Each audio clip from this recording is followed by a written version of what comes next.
Good morning, Chairman. We are now live. Thank you. Good morning and welcome to this Highways and Transport Scrutiny Committee meeting. My name is Councillor Michael Brooks and I'm the Chairman for this committee. Councillor Alex Hall, Vice Chairman, is also present. Before I go any further, I'd also like to welcome Councillor Mrs Marianne Overton, the opposition spokesperson on Highways and Transport, and Councillor Tom Ashton, who is a representative of the Council on the Public Transport Consortium. So welcome both, as well as all of you committee members. I'd also like to say, I notice most of you have followed my lead and have no tie this morning because of the extreme heat, and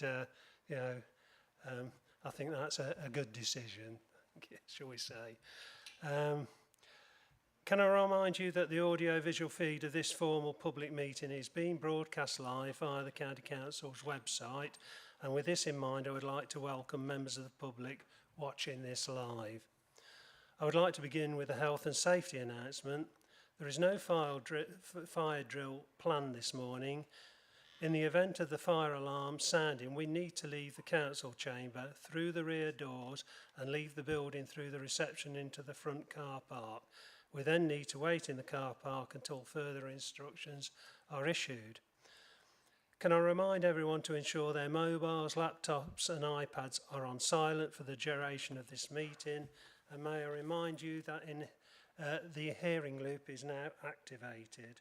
While I'm saying that, I'm checking my own mobile as well. Requests to speak will be collated by the Vice Chairman, Councillor Alex Hall here on my right hand side, and when invited to speak you should press the button on your microphone unit to make it live, then press again when you finish your contribution. We'll now move into the formal agenda. Item 1 on the agenda, apologies for absence, and Robert Close, over to you, Robert. Thank you, Chairman. None received. I'm sorry, not Robert, Thomas. Sorry, I do apologise. Reading off the script and not. Yeah, thank you. Yes, Thomas, thank you. Item 2 on the agenda is declaration of members' interests. Are there any declarations of interest? No, so we'll move on. Minutes of the meeting, the committee meeting on Monday the 30th of May 2022. That's item 3 on the agenda. The item is to approve and sign the minutes of the last meeting as a correct record. Please turn to pages 7 to 12 of the agenda pack. I'm going to take those minutes as read, but I will just quickly go through them a page at a time in case anybody has got any amendment or think they want to raise as a matter on either of them. Page 7, page 8, page 9, page 10 and page 11.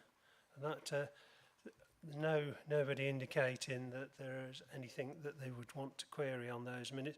So do I have a proposer? Yeah. Councillor Alex Hall, thank you, Councillor Hall. And a seconder, please, for the minutes. Councillor Charlotte Vernon, thank you, Councillor Vernon.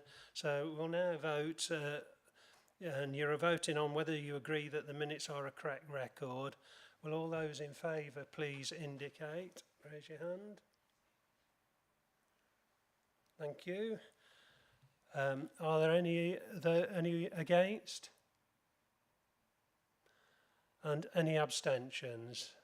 Because there are abstentions from members who were not at the previous meeting, so can't vote on that. So that is clearly carried. Thank you. These minutes are agreed as a correct and accurate record. Thank you. So on to item 6 on the agenda, announcements by the Chairman, Executive Councillors and Lead Officers. And there are a couple of points I would like to raise today. To begin with, I would like to take this opportunity to commend officers for their speedy response and resolutions to queries raised by members of the public at the Lincolnshire show that took place in June.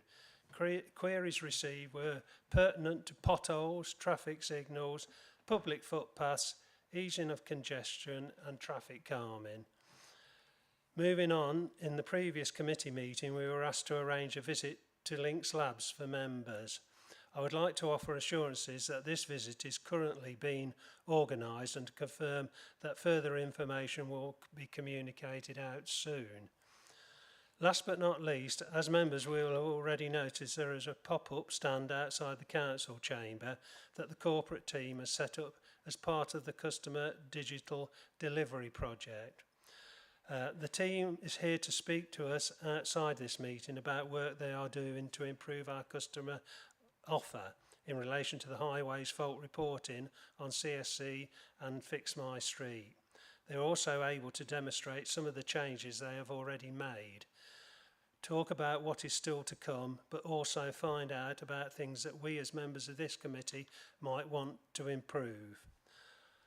I have no further announcements this morning yet, so I would have we have got a heavy agenda today with one pre-decision scrutiny report to take. I would like to ask officers to summarise key points of their reports and take the reports as read by members, and to also remind members of this committee the importance of succinct questions and concise contributions. Right, I'm moving on now to Executive Councillor announcements.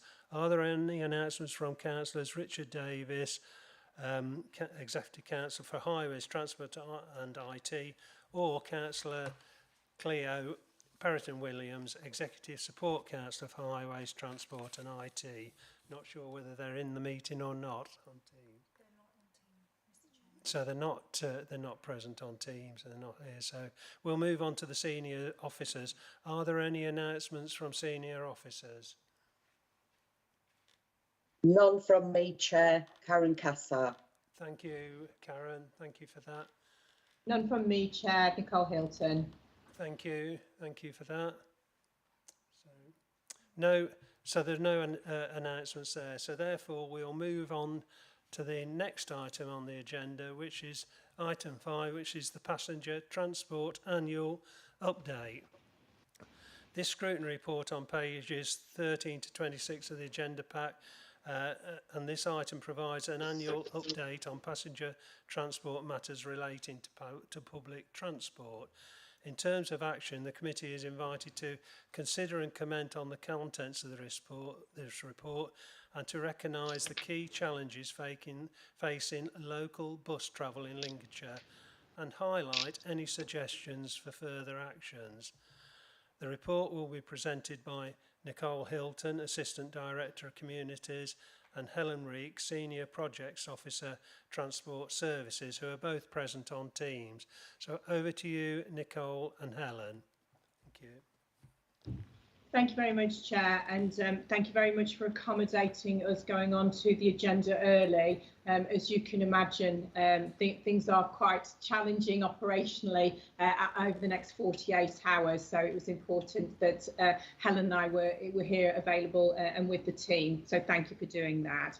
So the committee have before them what you have as an annual review, the last one obviously being in 2021, in regards to passenger transport in Lincolnshire. Previous reports, the committee has identified the challenges within the local bus market, declining passenger numbers, which has been happening for some time. But this has been then further exacerbated by the impact of COVID. Passenger numbers remain stubbornly low.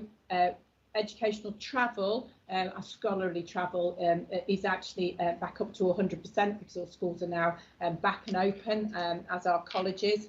But public transport remains at about a 70% passenger level. And whilst we had high hopes for the summer period, increasing that, actually it's plateaued and doesn't seem to be increasing.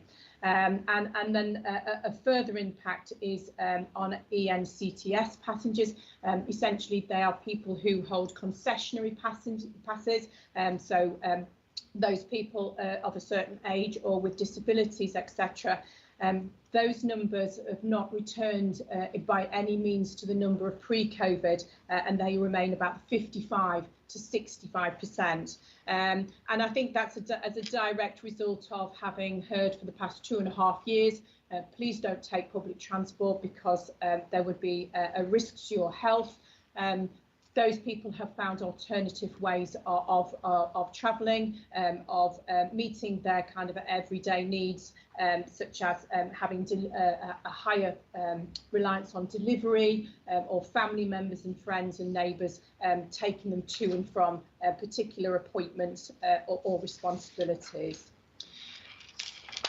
So the Government and Department for Transport are obviously equally as concerned about passenger numbers.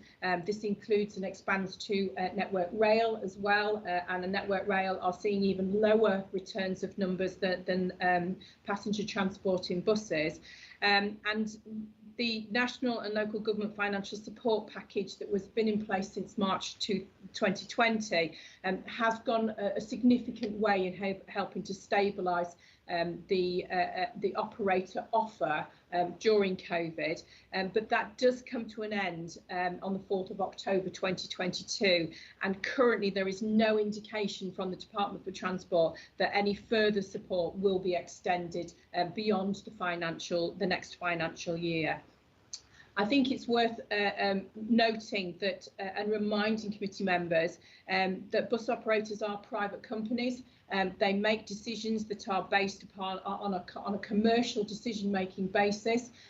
We, as a local transport authority, can intervene in certain exceptional circumstances, but that should not in any way impact or be anti-competitive. So it is kind of quite a limited intervention where we can be involved.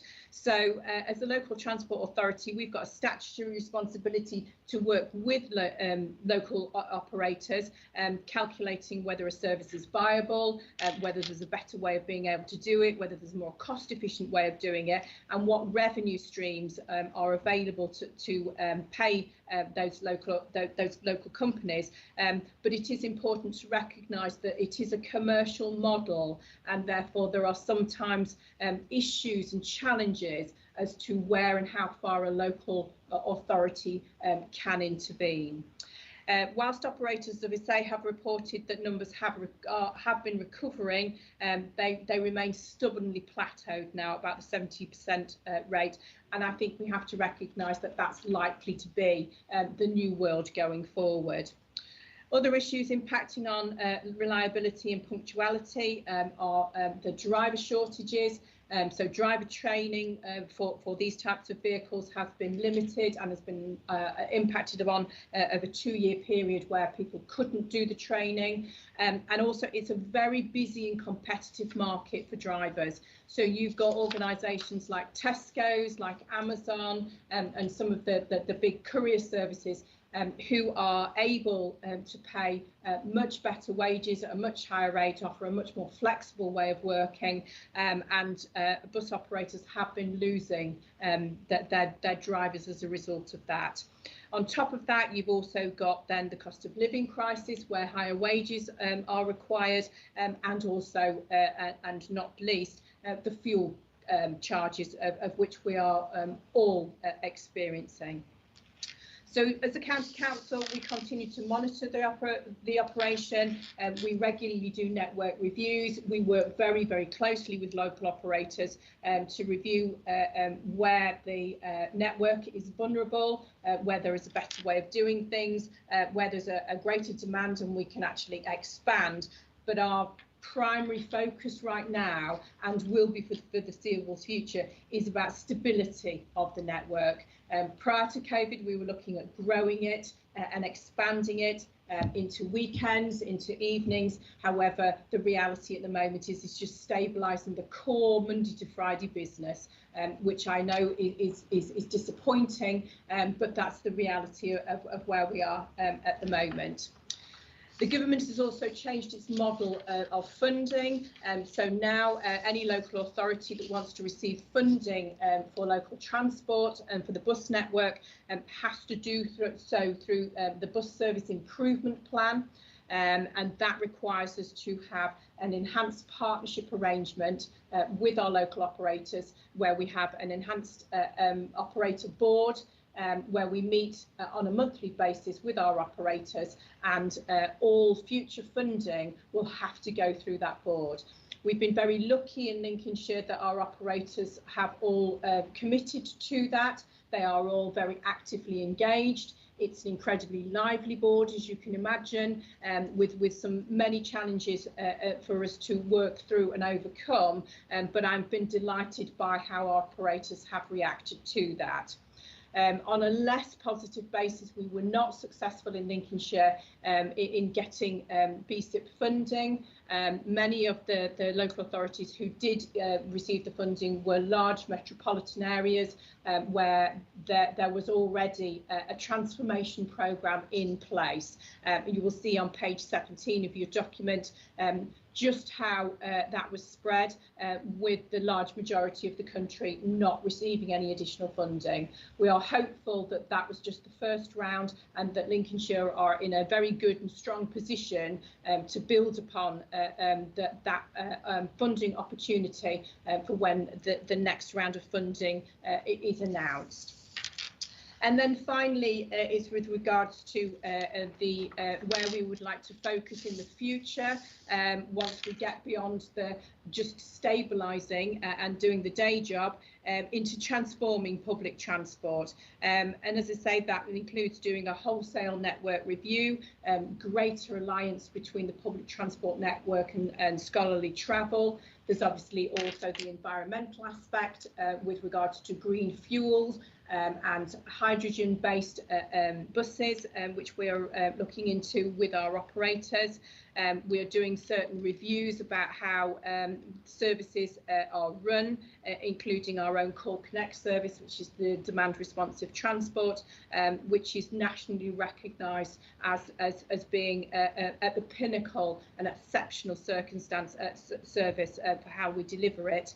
And we're also looking to produce quarterly transport performance reporting for this committee. So we're just working through what those outcomes will look like, what the productivity level will look like, and we're hoping to have something on the forward plan to bring to this committee in the autumn of this year. So I will pause at that point. Helen is here with me. Helen is the closer to the operation, so she's the technical expert.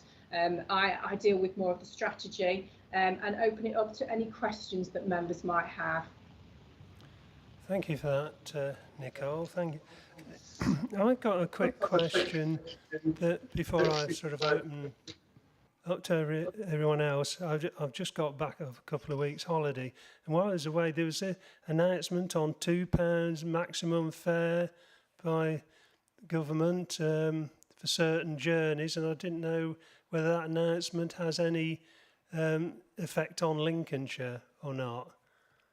So I'll ask Helen to give a little bit more detail on that. So the realities are that often when these announcements are made or the ideas come out of DfT, they are based on urban populations where you've got high density in a relatively small geographical area, where you have either only one operator who's working, or at least a very small number. And you also have multiple modes of transport. So you have bus transport, tram transport, underground, etc., etc.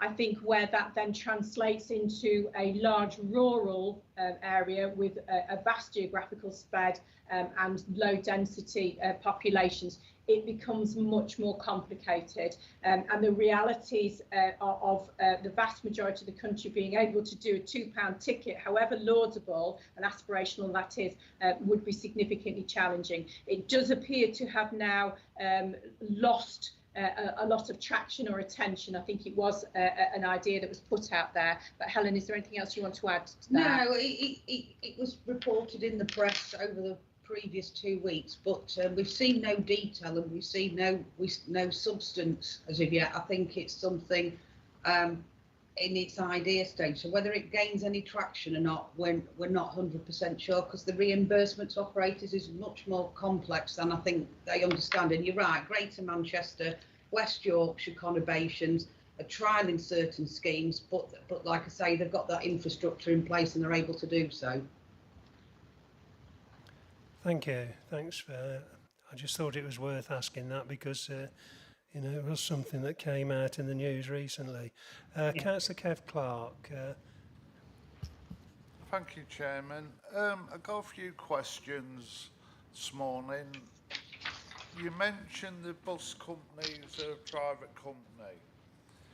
So we've got a private company delivering public service, yet the council spent 4.2 million on that service.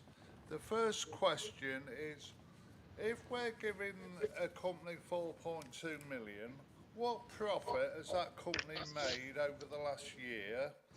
The second question is, where did the 4.2 million pounds of ratepayers' money actually come from? Will that money be repaid to the authority, or will that be written off? That's the first question. Right, over to you, Nicole or Helen. So the 4.2 million that Councillor Clark is referring to, that's for the concessionary passes. So this is a national scheme, Councillor, where those people who meet a certain criteria because they've got a disability or because they're of a certain age group or for other social reasons, we enable them to have a much reduced cost of transport, which I know you'll agree is the right thing to do. Every local authority is required to do that. It doesn't pay the operator directly back. It pays for the passenger costs for those people that they actually carry. So it pays for those tickets. There isn't a cost element involved in it. It's just a direct transaction where we pay for those passenger numbers because there is a concessionary element to it. Okay, Councillor Clark. Thank you. Under current challenges, it says declining passenger numbers. I think we've been over this before, that the passengers won't use a bus service if the bus service stops early in the evening, etc. So it's not really, you know, when we say a service, it's not really fit for purpose. However, I wish to raise a question that I asked at the full council about school children being left by the roadside due to cancellations of services.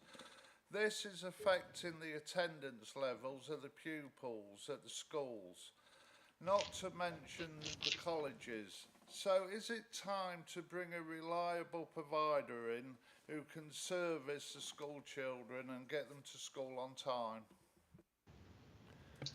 Nicole, Helen. So if I take your first point first, Councillor Clark, because this is a really interesting and really important one. You're absolutely right. It's kind of almost along the lines of, if we build it, they will use it, and you have to put in time and effort to build your network and get greater passenger numbers. But that requires, as you can understand, enormous upfront costs, and the commercial operators currently are not prepared to do that. They're not in a position to put even more capital into the hope that we will then build greater numbers of passengers. That's where we were before COVID. I hope to get there again, working with operators, but at the moment, given passenger numbers, we're not quite there.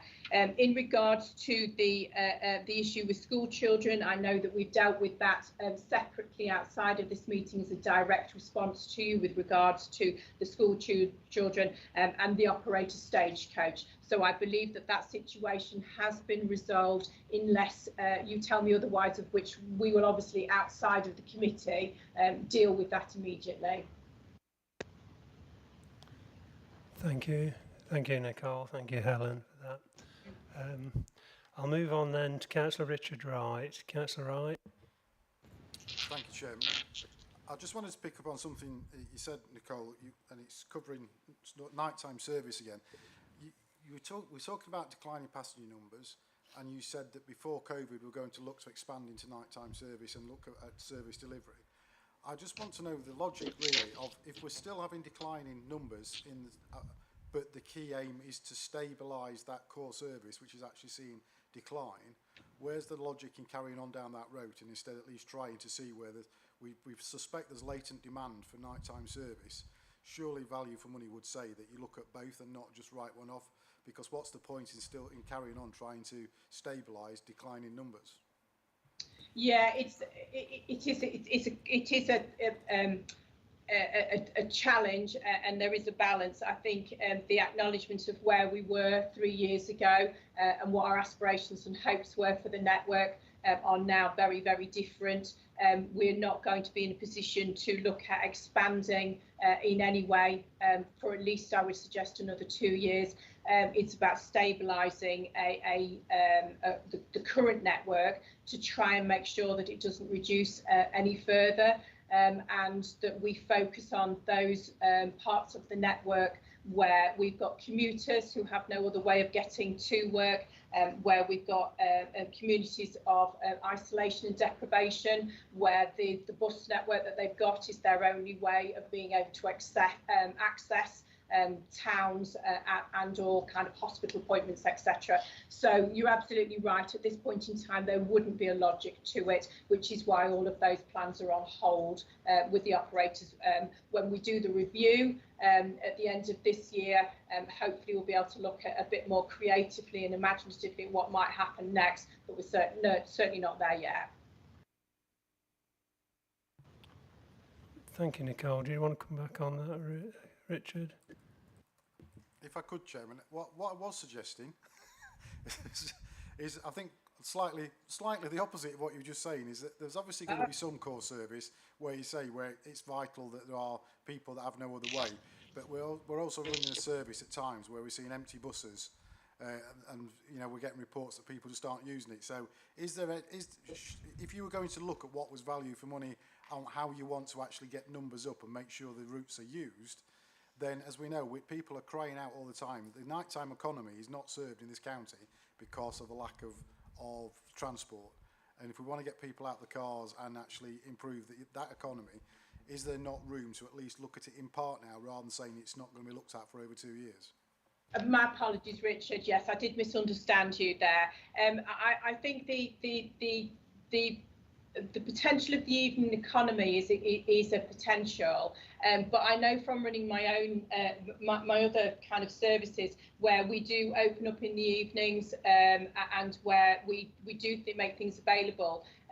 It takes quite a long time, doesn't it, for cultures and behaviours to change, and for that therefore for the custom base to be grown. And where we are at the moment is that there isn't enough finance or kind of headroom, as it were, in order to be able to take any of those risks. But we continue to review it with operators. Believe me, where they see there's an opportunity, they will take it. And as part of the network review, we're constantly looking at passenger numbers of individual routes to see how people are travelling, when they're travelling, and we do quite a lot of engagement with people about what's stopping them from travelling on a particular route or a particular day. We still have kind of quite a very traditional communities where market day still remains very busy, very vibrant, but anything after kind of 3 or 4 o'clock, you have a big vacuum. So it is nuanced, it is detailed, and we will look for wherever there are opportunities to kind of stabilise, but also to capitalise, as it were, where we're seeing passenger numbers improve, and remove services where we've got buses travelling around the community with hardly any passengers on it, because that's just not great for the environment as much as anything. Okay, thanks, Nicole. I'll move on now to Councillor Stephen Rowe. Councillor Rowe. Thank you, Mr. Chairman. I represent North and South Highcombe, and my residents are telling me that buses that are required and would have people on them are being cancelled on a, I was going to say a regular basis. I don't think it is a regular basis. I think it's an ad hoc basis. So actually this 70% usage is a little bit artificial, because it would be higher than 70% if the bus actually turned up. Obviously, people are going to find new ways of going wherever they need to go. So it's almost like a self-fulfilling prophecy. You know, people aren't using the buses. Well, they're not using the buses because the buses aren't there. They're going to find other ways of doing it, so they're not going to go back to using buses. So that's more of a comment than a question. My question is, on the letter about the BSIP, it says that we can request feedback on why our bid failed. So my question is, three questions. Did we request feedback? If so, what was the answer? And if we didn't request it, why not? Thank you, Mr. Chairman.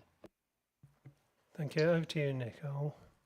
Okay, so just the comment back on your comment about the HICM services and the cancellations. Again, we are aware of that.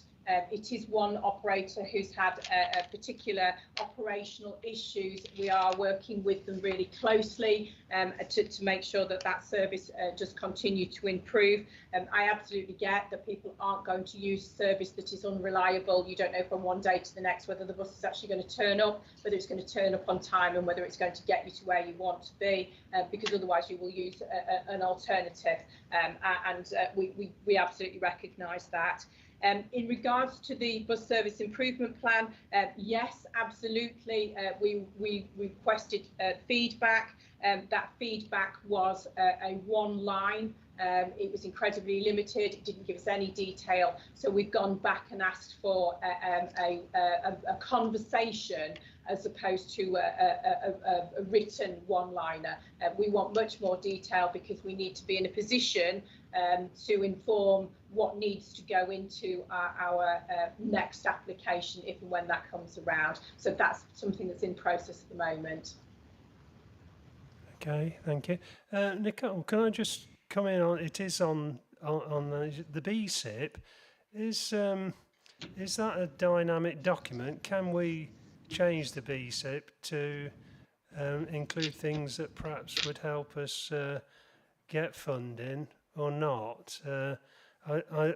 I noticed from the information that was provided with the pack that we were told not to, we don't need to change our BSIP. That would just go forward for future funding applications, and they would just use the one that we've submitted. So the short answer is yes, it is a dynamic document. So in the BSIP there is a scheme and a plan, and that scheme and plan outlines what our ambition is and what we would be prepared to deliver. So yes, it can and should be a live document that moves as the authority moves and as the bus network kind of changes. For example, if we get green fuel opportunities, they're ones that we should look at.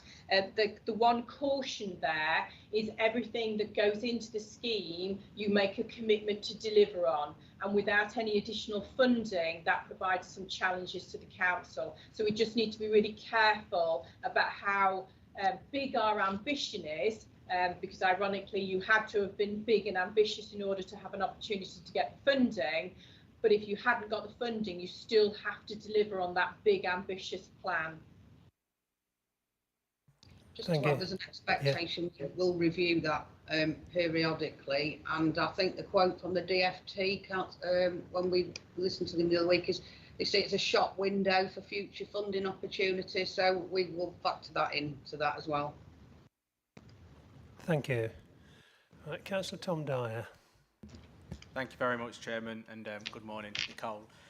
Just a few questions. So given the amount of money that government has spent on supporting businesses throughout COVID, I think that it's reasonable to expect that the support for the bus services will probably end at the end of this funding round, as hinted at within the report. So what impact would that have on Lincolnshire's bus service if that support was to end? And I just want to come on to the issues raised by Councillor Rowe, because we represent virtually the same area, adjoining divisions, so it's an issue in both of the areas that we represent. As a percentage, how many services in the Greater Lincoln area have been cancelled in the last month? I've just looked on social media this morning, and for instance, the Service 9 in Birchwood, 3 of those services have been cancelled. Service 12 at Welton, 2 of those. Service 15 in Highcombe, there's 2 of those as well.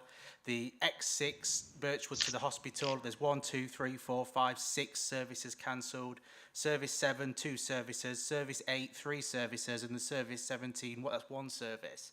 And I'd reiterate the point that Councillor Rowe made, that actually if you want to get people back onto buses, they need a reliable service. And at the moment, this isn't reliable. And it's encouraging people to use cars or alternative means to travel. So I think the issue there with wanting to get people back using buses, actually we need to at least have a reliable bus service rather than having these daily cancellations. I understand the issues around driver availability, but perhaps our residents need more notice of bus service cancellations, because this isn't sustainable, is it, in its current form. And then my final point, I'm lucky to represent Waddington as well as part of Highcombe, and I know that the Parish Council spend a lot of money, as Helen knows, on their bus shelters within the village, and it is a priority of the Parish Council. But actually, if you go over the border within Lincoln, for instance, the City Council have 0 budget for bus shelters within the entirety of the City of Lincoln. So if one of their bus shelters are damaged, it won't get repaired. If we're to encourage people on to the bus, actually on a rainy day, they want to be stood under a shelter, not a smashed up bus shelter. So is there a piece of work being done on what local authorities can do to actually improve the bus shelter provision across the county? Because in Lincoln, the standard's pretty poor and the City Council aren't planning on doing anything about that. And I think it's a real shame for a city where actually you should be expecting people to use public transport more than in rural areas. Thank you, Chairman. Thank you. Over to you, Nicole. Okay, thanks very much, Tom. With regards to the impact of the withdrawal of funding, that's a piece of work that we're doing with operators now. What early indications we're getting is that actually, because we've gone for a tapered reduction with our operators in Lincolnshire, so there isn't a kind of a falling off a cliff moment, which some local authorities have gone for.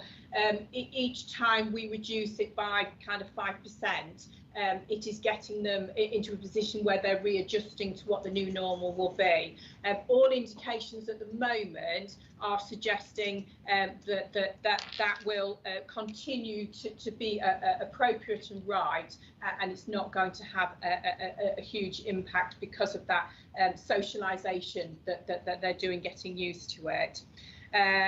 With regards to the operations across Lincolnshire, it's interesting that whilst you kind of up from social media read out what looks like a really big list of cancellations, I think what that also does is give us an indication as to how big the operator service is and just how many of thousands of movements a day that we're doing, because it is one of the things as the local transport authority we're required to monitor, and our operator network is at 98%.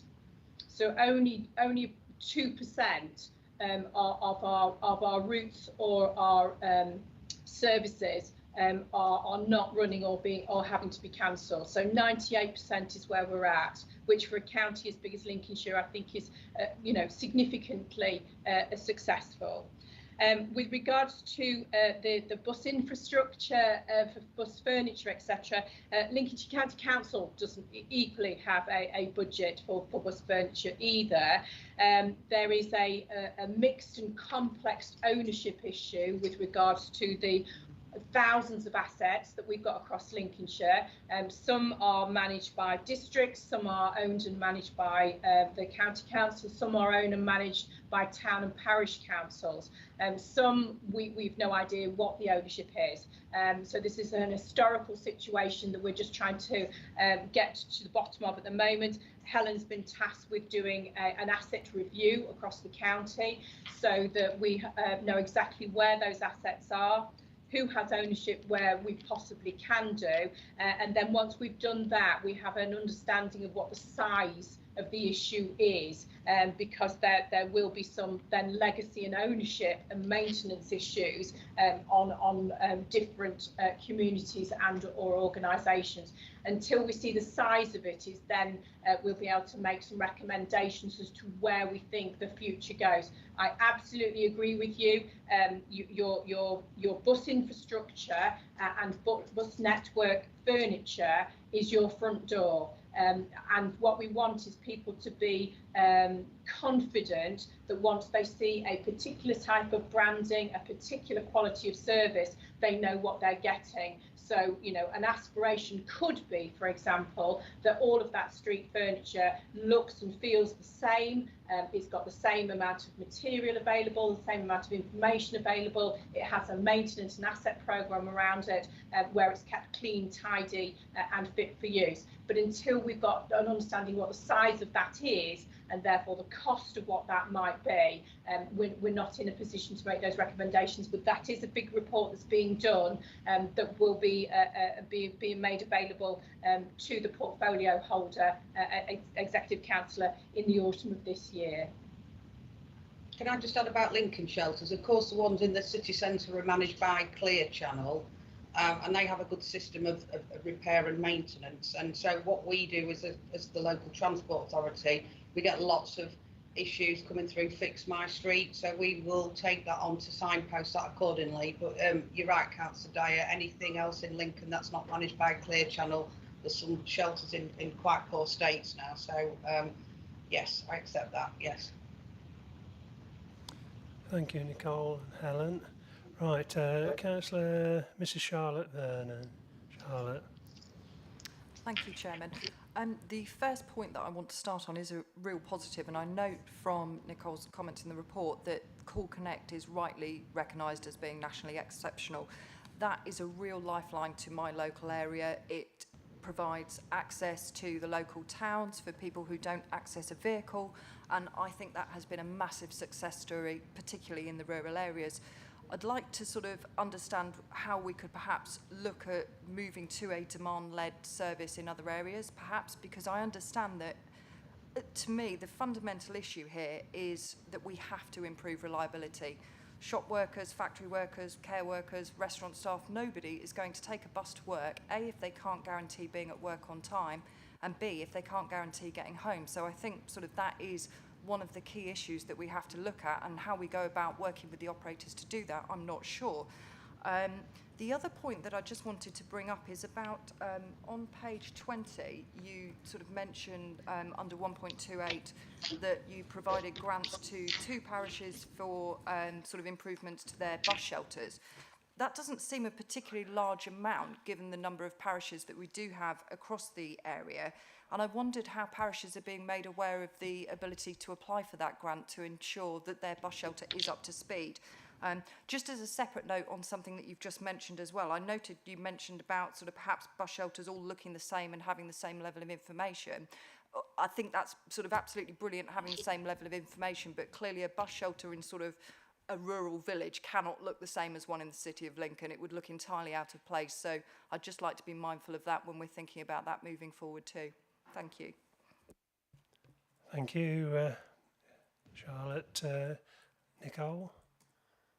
So if I may, Councillor Vernon, I'll go in reverse order if that's okay. And yes, I absolutely agree with you about what would be appropriate in an urban area wouldn't necessarily be appropriate in a rural village for the actual fabric of the building itself. I think where I was referring a little bit more is to what information is available. Is there seating available? Does it have a roof on it where people are protected from the rain? It was more about that kind of thing, and you know, is there a signage and a pole, etc., as opposed to the fabric of what it was made out of, because you're absolutely right and I absolutely agree with you. I'm going to ask Helen to talk to you with regards to the parish council grant that's available. So the parish council grant scheme is something that we've had for a number of years. I think it all ceased in the last austerity measures, but we don't have a dedicated budget as such for it. So we've managed to acquire pots of money in various sources. So So we haven't done any active publicity because it's not something that we have a budget, but I take on board what you say. So at the moment, I think I've got about 10 requests in for bus shelter improvements. So we give a grant of up to £3,000 to either repair a parish or town council's existing bus shelter, or if they want, or to contribute towards one. So I have leaflets, I can send them out for you to look at, but that's the reason why we've not done any active publicity. So with regards to the reliability of the network, yes, absolutely agree with you. Can't argue with anything you said there. People won't use the buses if there's any risk that they're not going to get to their appointment, their venue or their employment on time, or indeed to be able to get home again. It's something that we work very, very sharply and focused with the operators. And actually, if there was ever a better time in which to get people back onto mass transport, it would be now, particularly with the fuel prices as they are. People we are hoping will opt onto using the public transport network and seeing that as much better value. The more passengers we have, then for the more stable the network becomes. So there is an opportune moment there, but please be assured that we work with operators very, very closely about that. With regards to Call Connect, thank you very much for your very kind comments there. It's been in Lincolnshire County Council for 20 years. It is probably one of our greatest successes. Indeed, it's nationally recognised, and other local authorities come to us when they're wanting to create their own demand responsive transport, and we are then seen as the way in which to do it properly. So we're very proud of that service. It is a service that could and should adapt and respond. It is not always the most cost-effective service, as you can imagine, if you compare it to some of the commercial routes, but it is by far the most agile and therefore the most responsive. And indeed, our local passengers who are more elderly passengers or more vulnerable passengers, they very much enjoy the wraparound service that they get with it. So it's not just about the transport from A to B, it's the fact that they know the driver will make sure that they get into their home safely, that the driver won't leave them on the edge of the street waiting for ages. It's an incredibly agile and responsive service that we are going to look at seeing how and where we can expand that further. Thank you, Nicole. Right, I've got 3 more councillors have indicated speaking on this item, so hopefully we can get through these sort of fairly quickly, because we've got quite a lot of other items to get on, and there is a recurring theme of the reliable bus service and bus shelters things coming through, so I think those sort of points have been sort of taken up quite clearly by Nicole and Helen already. But I'll move on to Councillor Eddie Strangle. Thank you, Chairman. I don't want to labour the point, because when I indicated quite a while ago to speak before Tom and Charlotte actually spoke on 1.28, I'll keep it as succinct as I can. Certainly, I've been cracking on with bus shelters for a number of years as a member of the City of Lincoln Council, and there's no money. Absolutely, 3,000 is what was quoted to me as well for putting a new one in. There's one in particular on a very busy route in my patch in Birchwood that could do with a bus shelter. The thing is, and the point I'm trying to make that wasn't made previously, is that the City of Lincoln Council do not have town or parish councils. So therefore, we are just relying on the City Council. If the City Council say there's no money, yet the County Council are providing grants to parish and town councils, why can it not be, as we're all part of the same world, that the County Council could not fund maybe 1 or 2? I know everybody will be parochial in this. Everybody wants a bit of the cake, and I appreciate you can't do that. So I won't say any more on that, but that's the point I'm trying to make. I've been trying for a number of years now to get one particular bus shelter in. There's no money available. Clear Channel aren't interested. As a member of a voluntary group, we've said we'll put the bus shelter in at £3,000, no problem with that. But the maintenance, nobody would take it on, and we haven't got the revenue stream to do that. And lastly, Chairman, if you want people to get on the bus in the summertime, you can tell the drivers to turn the air conditioning on. My wife occasionally takes the bus when I'm not available to drive her into town or whatever, and she says they're like a sauna. You can bet your life the driver's sitting there in an air-conditioned little box, but the bus services, they're just like a sauna in there. I'll say no more on that. Thank you, Chairman. Thank you, Councillor Stringle. Nicole, Helen? Yes, so just quickly, I think that in reference to the very kind of different approaches that we've got with the bus poles and the shelters, and that's entirely the point of the review, is because we do recognise there's a very, very mixed picture out there, and what we need to do is get some consistency across the county with regards to that. And so hopefully we'll find a resolution. The other thing with regards to the aircon, obviously, yes, we are in unprecedented situation at the moment. But having said that, there are many of the vehicles that don't actually have air conditioning. Their air conditioning is a window. So some of the vehicles are incredibly old. Because obviously buses last for a lot longer and are kept for an awful lot longer than most people's private vehicles. So there are a number of the vehicles that are on the road that don't have such a thing as aircon.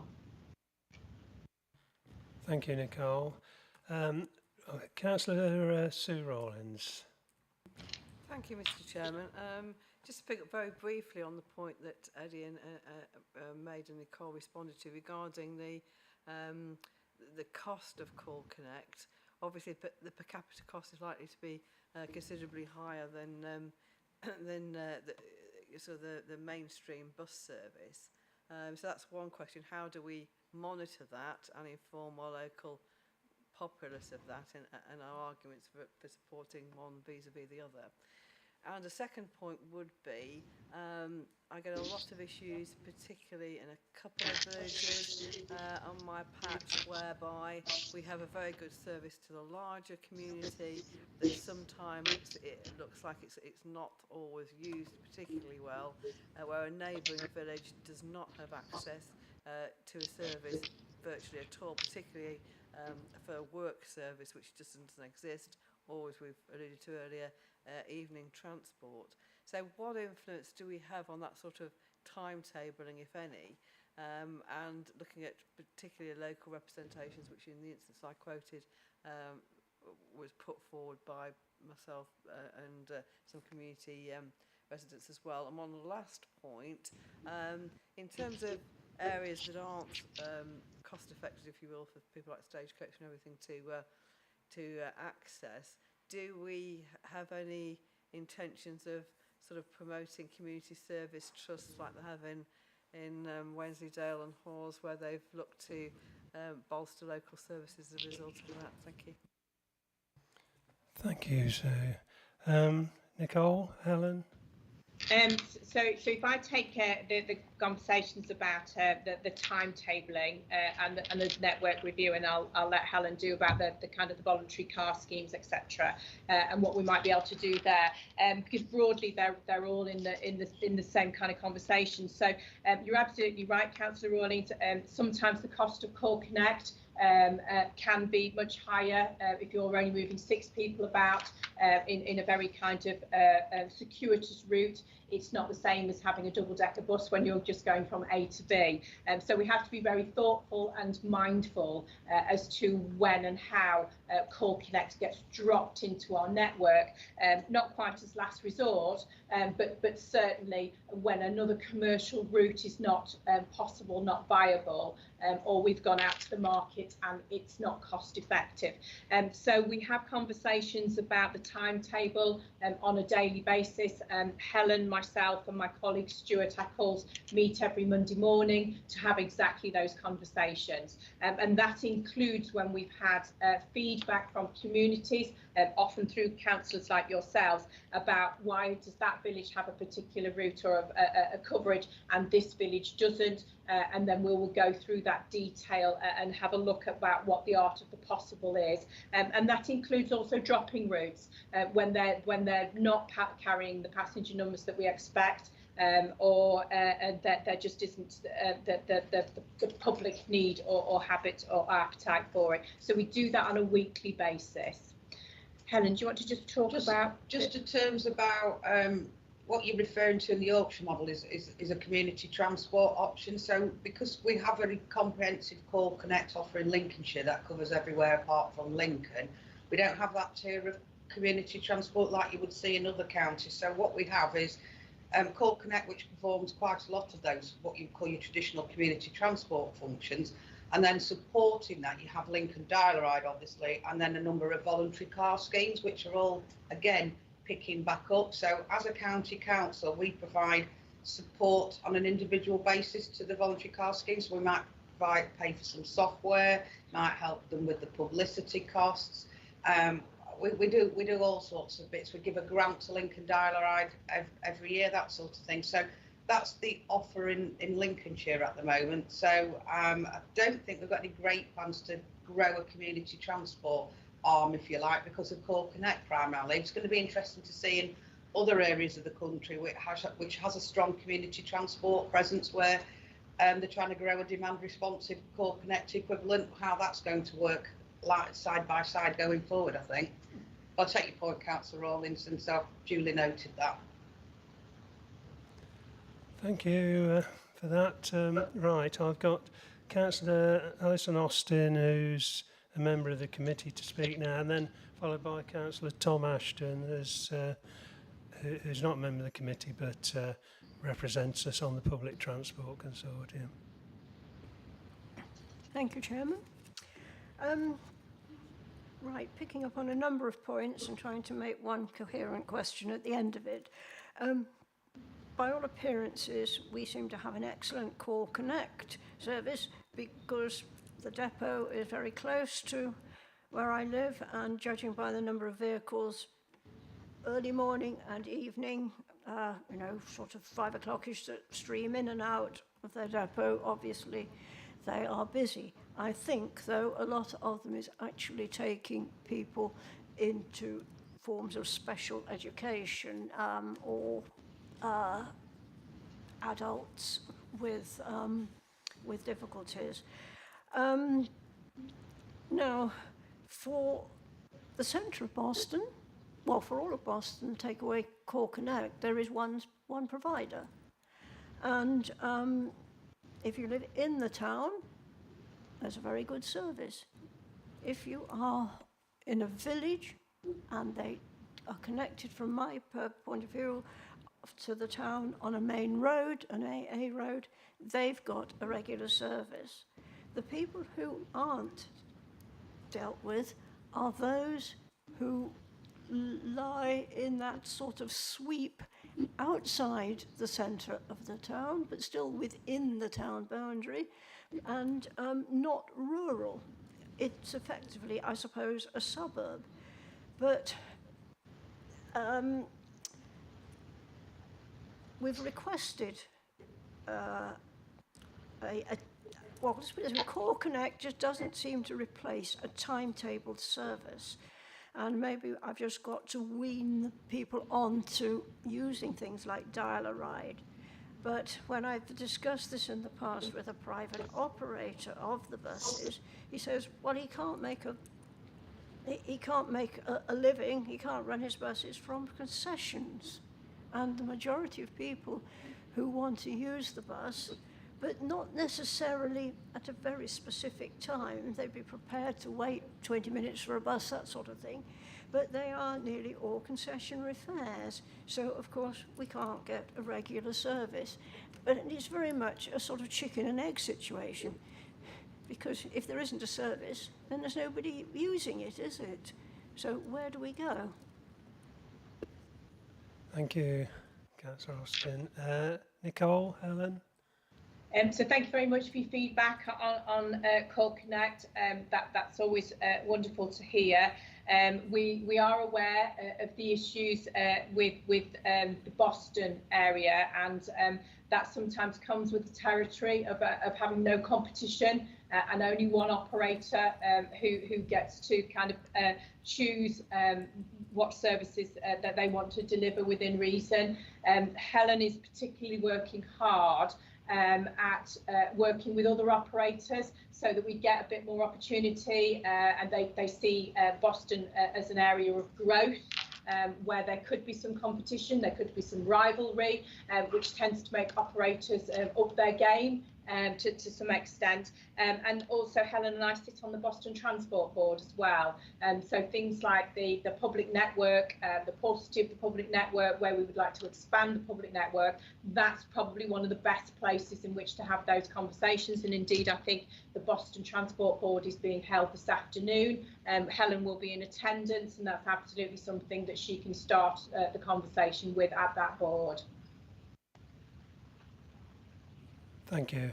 Thanks for that. Now, Councillor Tom Ashton, over to you, Tom. Thank you very much, Mr. Chairman.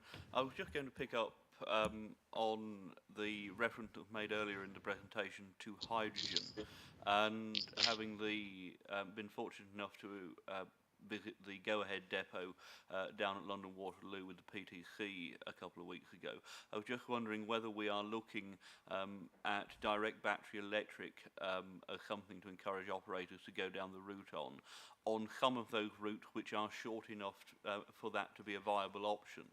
And my reason for saying that is that direct battery electric is an awful lot cheaper than hydrogen and doesn't come with the notorious inefficiency that hydrogen has if you're taking electricity from the grid and turning it into hydrogen and then turning it in a bus back into electricity. Then you're effectively losing 60% of that original energy that was generated in the grid. So I'm just wondering whether we're looking at that, particularly given that direct battery electric, while there is still a significant upfront purchase cost investment, the evidence from Go-Ahead in London is that actually they come with a significant operational saving in terms of both fuel and servicing and maintenance, given that you have significantly less moving parts that would ordinarily come, say, with an engine and transmission and so on. And if we are looking over the longer period of making bus routes more viable and more sustainable, then it's that day-to-day operating cost which is absolutely crucial to bring down in order to justify maintaining the services at the level that we would like. Thank you. Nicole, Helen. Thank you very much. Yes, you've made very valid points there, Councillor Ashton, and thank you very much for making yourself available for that visit. It was much appreciated to see council support for officers. I think the reality is in Lincolnshire we will have a mixed economy. One size won't fit all. Whilst the electric vehicle has been seized upon by certain aspects of the public transport network, the heavier vehicles that won't work for, and they are looking more at hydrogen and also biofuel. And one of the exciting things in Lincolnshire that we are beginning to explore is deriving biofuel from our own food waste. And what the possibility of that is to be able to run our public transport network off essentially anaerobic digestive byproduct. So the reality is that there is that mixed economy because of the urban-rural split. I think the other factor is we have some big national players in our market, so it's like, for example, Stagecoach, and they will go for whatever their national decision makers land upon, and then that will just be rolled out across the country. And we also have some very, very small operators, 1 or 2 buses. And as you quite rightly mentioned, the upfront costs of capital investment for things like electric battery powered are phenomenal. And that unless there was funding available for them to be able to do that, they would likely, their fleet wouldn't work with that, whereas biofuel conversion is something that could be done on an existing or more elderly vehicle.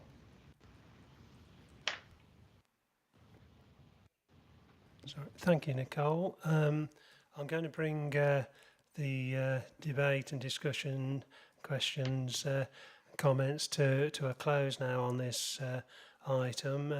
Thank everybody for the questions and comments. Obviously, this is an item of great interest and very pertinent throughout a rural county that we have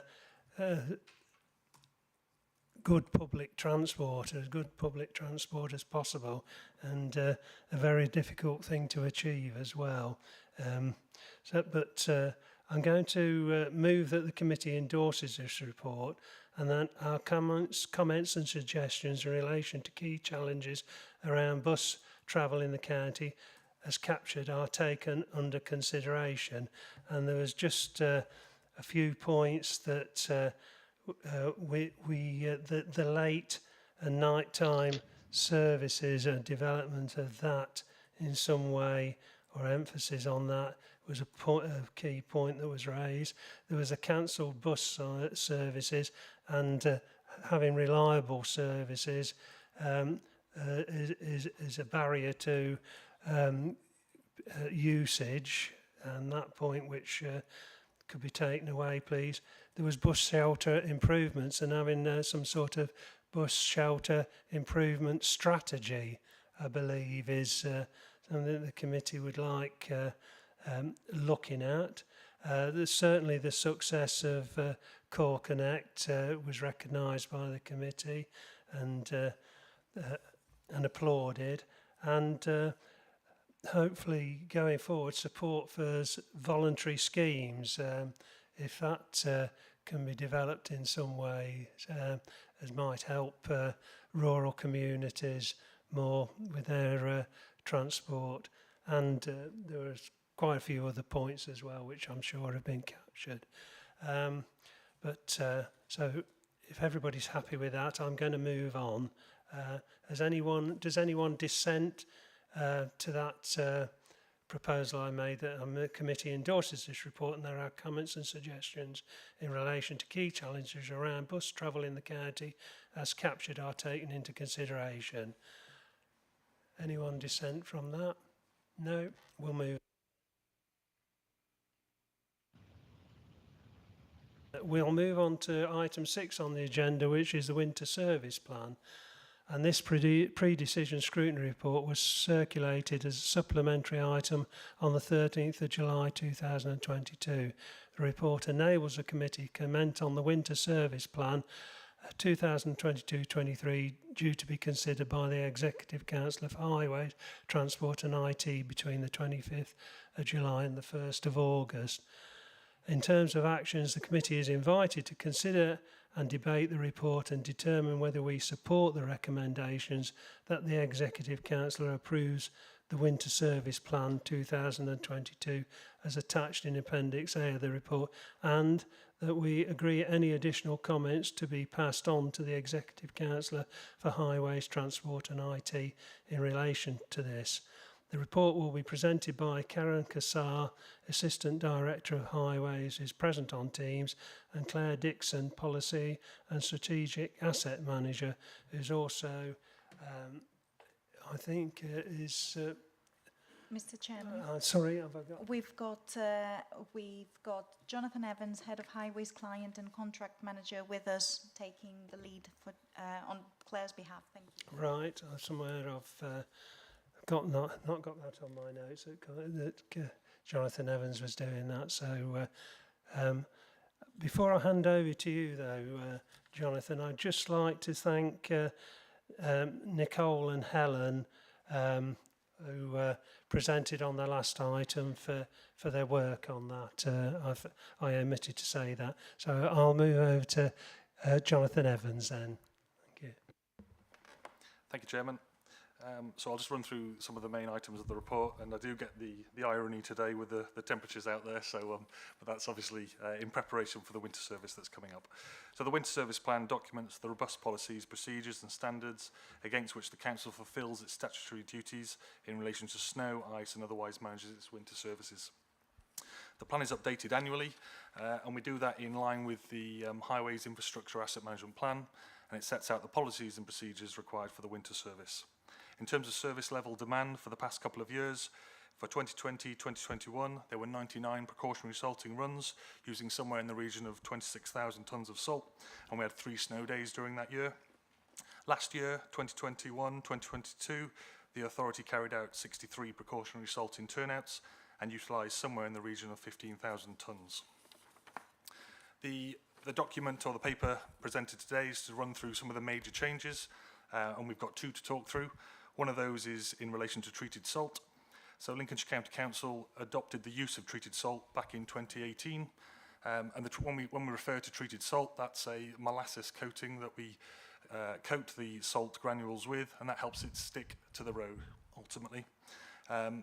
We're carrying on with that level of, or that way of adopting that way of service, and that will be carried on into this season, moving away from the use of the pre-wetted system, which involved like a brine tank solution and spray bars in front of the gritters. The reasons for this were discussed in the Winter Service Plan 2018, and the benefits of shifting that service were largely off the back of an economical in terms of spread rates and the operational overheads in terms of the brine plant facilities, which made it more expensive, and the operational costs increased going forward. So a mix of the treated and non-treated salt will still be used at Manby, and that's as we transition away from this service change.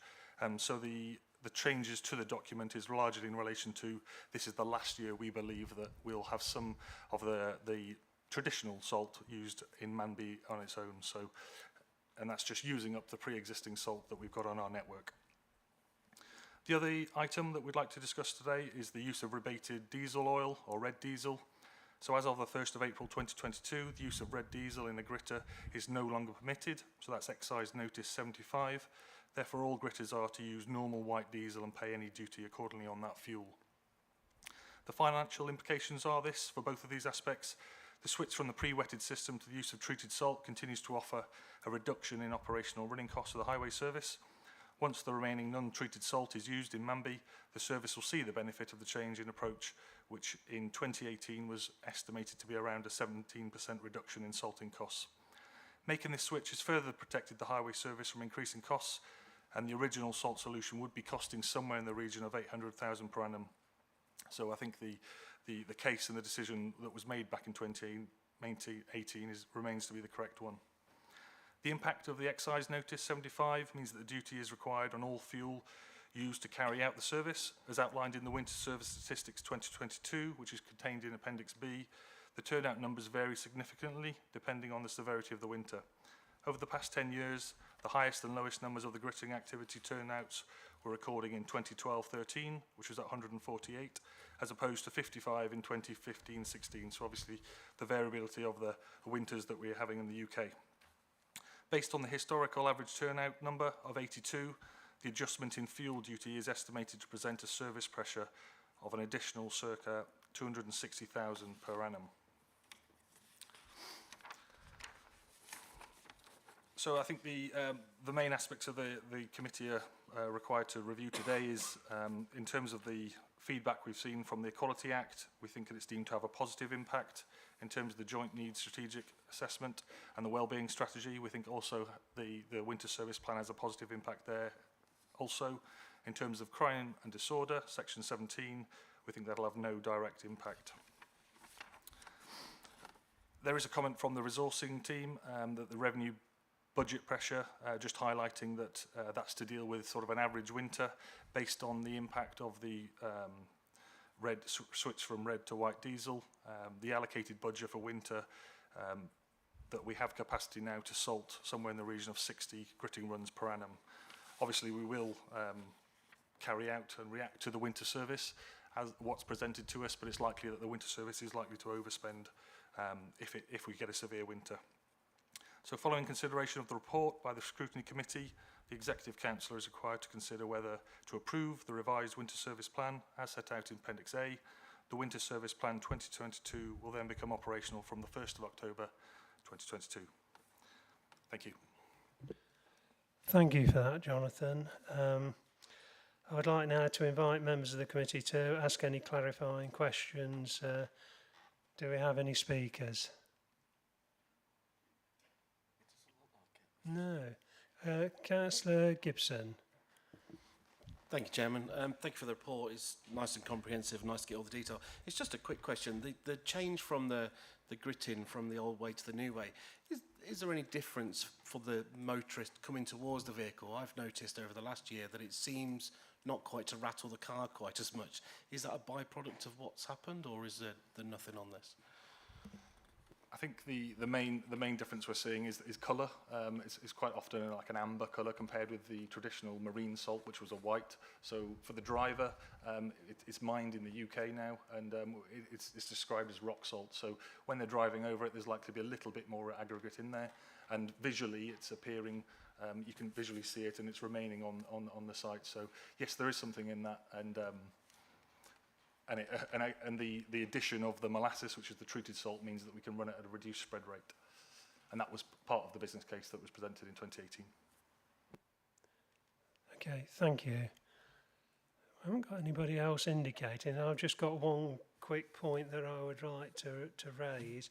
It's on page 44 of the report pages, but 34 of the Winter Service Plan. And it's about engagement with town and parish councils and other community groups.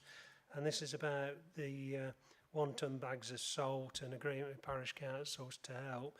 And it does refer in there to communities who are willing to locally based volunteers to clear snow, primarily from footways within key areas of their community. But a lot of these parishes and that do use a grit for little bits of highway which wouldn't qualify for a grit bin, but they know there are problem areas in their parish and motorists do have lots of problems. And I would just like the wording changed a bit there, if that could be, to clarify that position, because it seems to just sort of stipulated it ought to be just for footways, and I know that's what we're primarily looking to do, but there are quite a few of my parishes do use it on little areas of carriageway, and are happy to go and spread it there.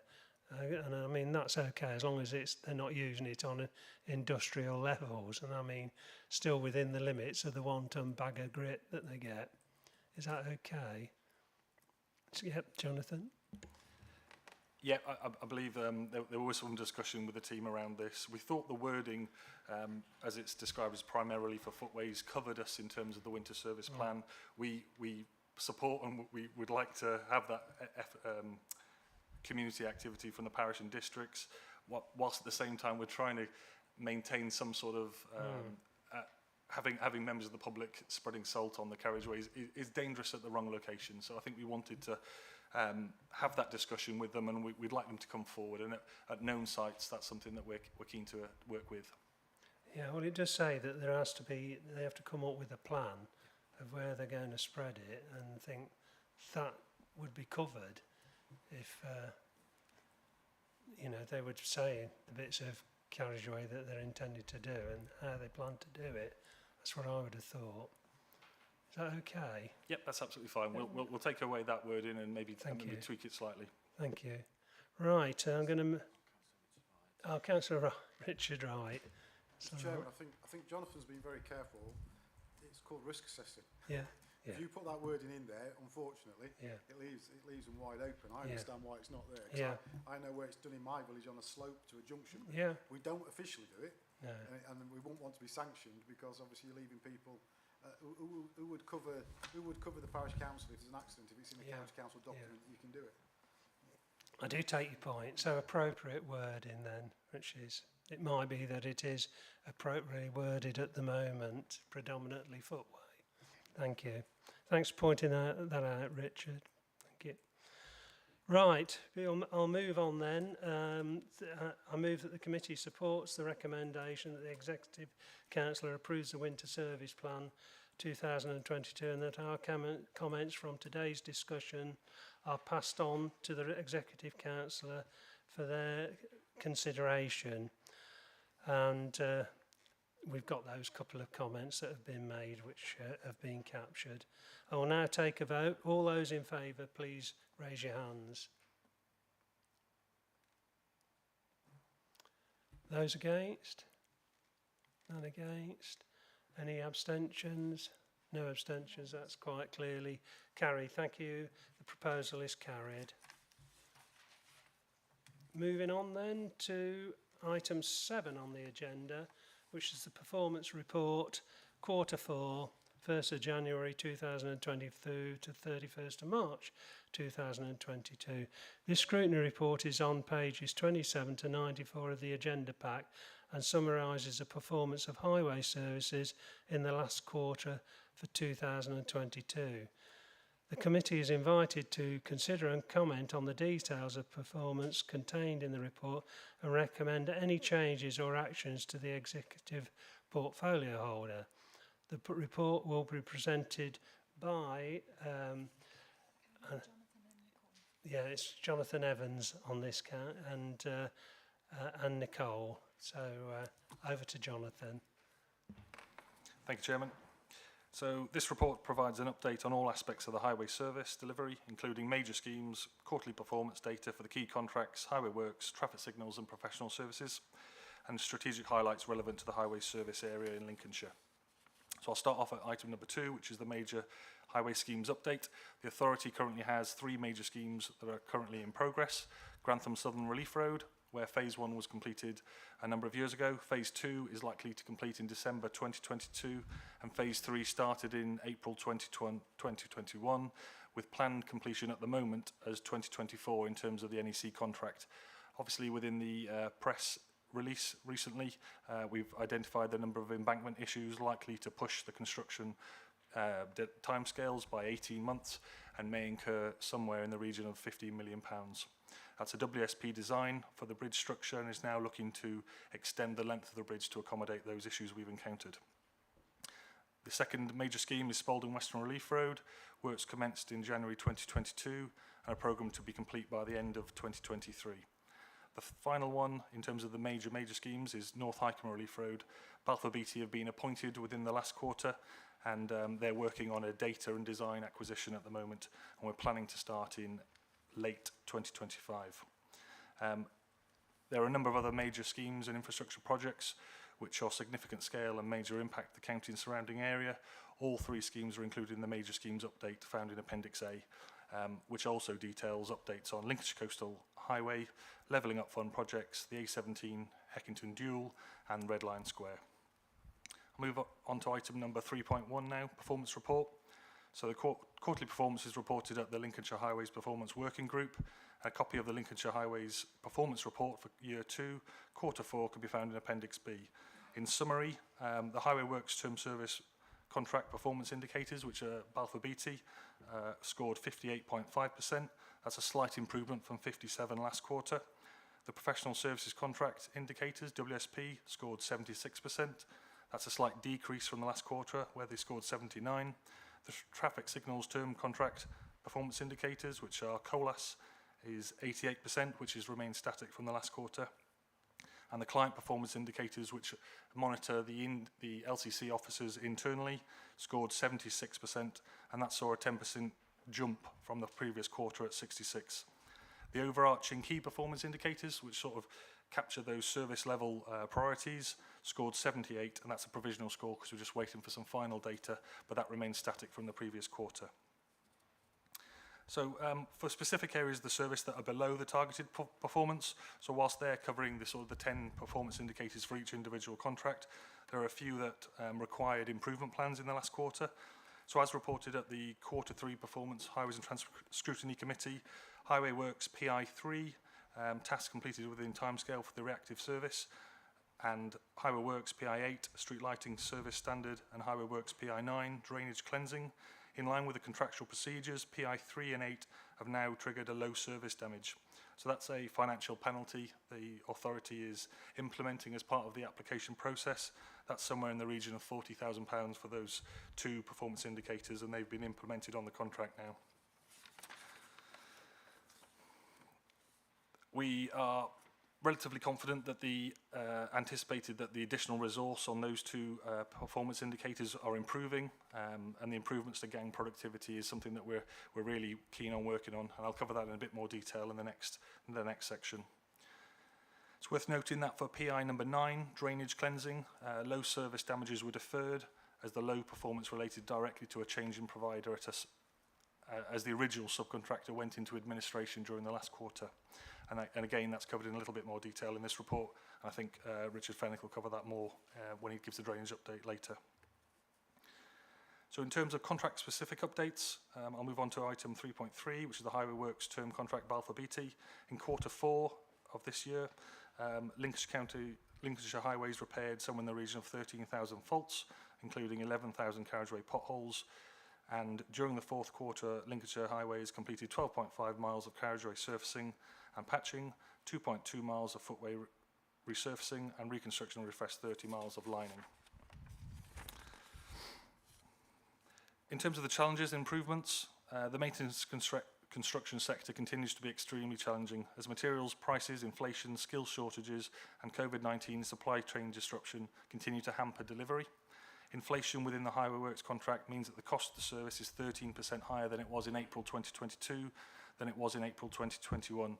For the amount of workflow that's going through the term service contract, that equates to about 9.1 million. Since April, we're continuing to see that monthly inflation at somewhere in the region of 4%.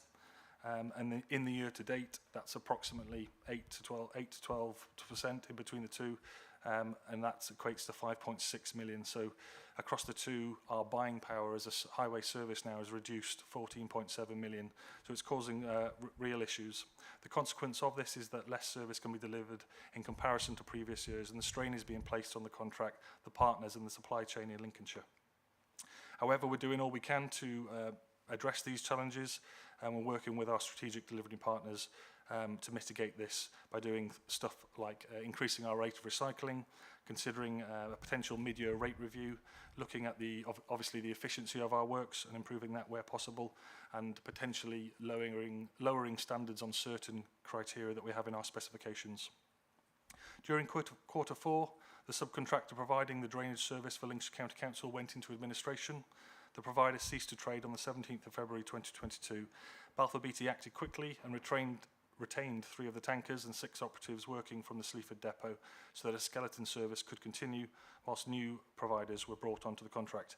A new subcontractor, Flowline, has now been awarded the service to deliver from Sleaford depot, and is expected that the new provider will resolve the low service that we've noticed in PI 9 over the last quarter. One of the main focus areas for the Highway Works contract continues to be the delivery of the reactive service. We are doing a lot of work around live data reporting so that the teams fully understand the gang productivity and the impact of decision making on the delivery of challenging in this service area. Additional resource continues to be introduced to the contract to address the performance issues in relation to PI3, whilst improvements in the background are made to improve the productivity.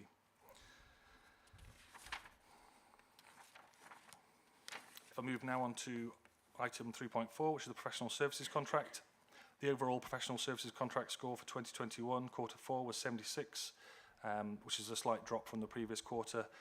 There's good work in relation to some of the ongoing introduction of BIM, which is Building Information Modelling, that allows us to potentially identify clashes and issues with our designs in advance of construction starting on site. There's a couple of opportunities to improve our performance and the timeliness of our contract notifications within TSP schemes. And a number of those completed to time in year 2 Q4 has improved from 64 out of 75, and the agreed scoring mechanisms is a minimum performance score of 4. So there's area of works underway there. We've done some training with the teams, and we're likely to see that improve in the next quarter.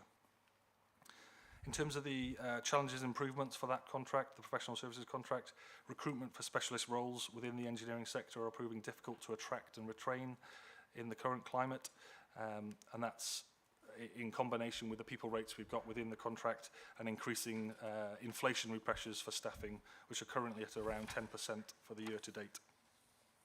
The final contract, traffic signals term contract, COLAS. The traffic signals PIs remain at a consistently high level with an overall score of 88, the same result as the quarter 3. We managed to miss 2 of the emergency faults where we have a 2-hour response. We did deliver that within the 3 hours though, so we're only slightly out of it. So of the 56 that were attended, 54 were done in time, and that's why the PI was slightly reduced there. Within the quarter, we've continued to complete a number of capital schemes, Windsor Road, Swan Street in Spalding, and that was a refurbishment of an asset that was reached the end of its life scale. And that was funded from a successful bid from the DFT for where we received 250,000, so elements of positive work there. In terms of the challenges and improvements on that contract, the wider COLAS business continues to offer support for the highway service as a subcontractor providing recycling schemes on the unclassified road network. COLAS have also been engaged to provide support work on the major schemes, and they're doing some of the A1 signage on the Grantham Southern Relief Road. Move now to item number 4, which is complaints. A copy of the Highways Complaints Quarter 4 can be found in Appendix C. During Quarter 4, the Highway Service received in total around 21,000 inquiries, contacts, and 224 of them were escalated as complaints, with 163 entering the formal complaints process, which equates to approximately 1% of all contact. Customer complaints relating to the highway and transport have seen an increase from the last quarter of 39. The level of complaint escalations from the highway service has decreased from 1.7% last quarter to 0.6% this quarter. The main themes in relation to the complaints related to potholes, that was mainly around the perception of our HIAMP, our asset management plan, in terms of the timescales. So I think the public perception of the response times is higher than what we our advertised position. The other main theme was the A17, Crosscrees, Swing Bridge, and that was the delays due to the traffic management there, which is now complete. The final element of the report looks at the corporate plan performance indicators. A copy of the annual corporate plan performance indicators can be found in Appendix D. The results for the principal, non-principal and unclassified roads all exceed the targets that were set for the highway service. And what we're doing here is trying to reduce the number of percentage of the network where maintenance could be considered. And that's measured by condition data on our network by the laboratory. Comparisons to other authorities demonstrate that the principal road network in Lincolnshire is in a better state than average than the rural authority, whereas the non-principal and unclassified road networks are at a worse state than the average authority. The LCC Highways team continue to target improvement in these areas and continue to maximise the service efficiency so the condition of the assets are maintained and where possible improved. And that's likely to align with the new highway strategy that we're going to be bringing to this committee in September. So in conclusion, Lincolnshire Highways team and its strategic partners continue to deliver an efficient and effective service during extremely challenging market conditions. Inflation pressures and key risks outlined within this report are impacted on the delivery of the service, not least the challenge around inflation rises and resource availability, which is making these improvements more difficult. The committee is asked to consider and comment on the detail of the performance contained in the report and comment on any changes or actions to the executive member for Highways and Transport and IT. Thank you. Thank you for that, Jonathan. I would now like to invite members to speak. Councillor Stephen Rowe. Thank you, Mr. Chairman. Start with a positive. In my area, it's great to see that where we've got a pothole, it's now being cut out, it's being filled nicely, and we're sealing the edges, and my residents are appreciating that extra effort. It looks so much better. Couple of issues around that where you cut out your nice square and then you leave a little bit fastened to the side of it that might not be 40 mil. It seems to me that we should look at it and use common sense around that. When we sat on the original panel looking at the new contract for Balfour Beatty, we spoke a lot about going to a road and finding areas where there is a pothole within, I think, 30 metres, we agreed. And the talk was about actually doing that one, even though it wasn't reported. it doesn't appear that that's happening, so I'm just wondering if there's an update on that. It was good to hear that we're going to give better feedback on the presentation outside. I think it's great that we get back to the residents and let them know what has happened, and actually promote the fact that we will get back to them by taking details. So I was very pleased to see that. Although when I leave, I will have a quick word about a report that I did in May of last year that says we need to investigate this report. We will contact you again when an update is available. So thank you very much. Thank you, Councillor Rowe. Have we got any other? Councillor Kev Clark. Thank you, Chairman. Jonathan, under social value on page 79, I'm not sure what the total worth of the authority's contract is with the Alliance partners, but would suggest under apprenticeships the number should be increased to match the value of that contract. Thank you. Jonathan. Yeah, in terms of the outsourced element of our service, I'd probably estimate somewhere in the region of 75 million is procured or delivered through Balfour Beatty, Colas and WSP. At the moment, for the financial year, we're targeting 9 apprentices on the contract. So far, I believe we've successfully obtained 7 to date. So that there is some positive movement there. We did struggle last financial year, even though we advertised the positions to get apprentices onto the contract. They weren't coming forward. We're trying to push that further with advertise wider and get to the localities, and we're working with some of the corporate parenting team to address our care levers. So each of our apprentices positions now are advertised directly with that team and Bernardo's. So there's been some positive work, and I can take an action away to probably compare ourselves against the other internal functions to see how we compare in terms of social value offering, because we are committed to increasing our spend within Lincolnshire. We have a number of corporate KPIs that look for a locality of spend, and we're obviously doing stuff like the volunteering schemes within the community to pick up schemes within Lincolnshire. Thank you for that, Jonathan. Move on. Oh well, have we got any other questions? Councillor Stephen Rowe, do you want to come back? Sorry, I did ask for an update on what the position is with regard to potholes around ones that are being repaired. I just could have an update on what we're doing, please. Yes, thank you, Councillor Rowe. In terms of the, well, thank you for the feedback in terms of the cutting out. It's something we're pushing as a management team. We believe we're somewhere in the region of 96% now of all potholes complete that are being saw cut and sealed. So that's positive. We are struggling with sealing the overbanding during this hot weather. Sometimes it takes a longer period of time. We're noticing that comes up. So over the next day and a half, we're likely to not see that. But that's just for your awareness. In terms of the challenges around what we call contractor identified faults, contractually, we're able to do that, and it is, you're right, it's within 30 metres or one traffic management setup. We're encouraging that with the teams.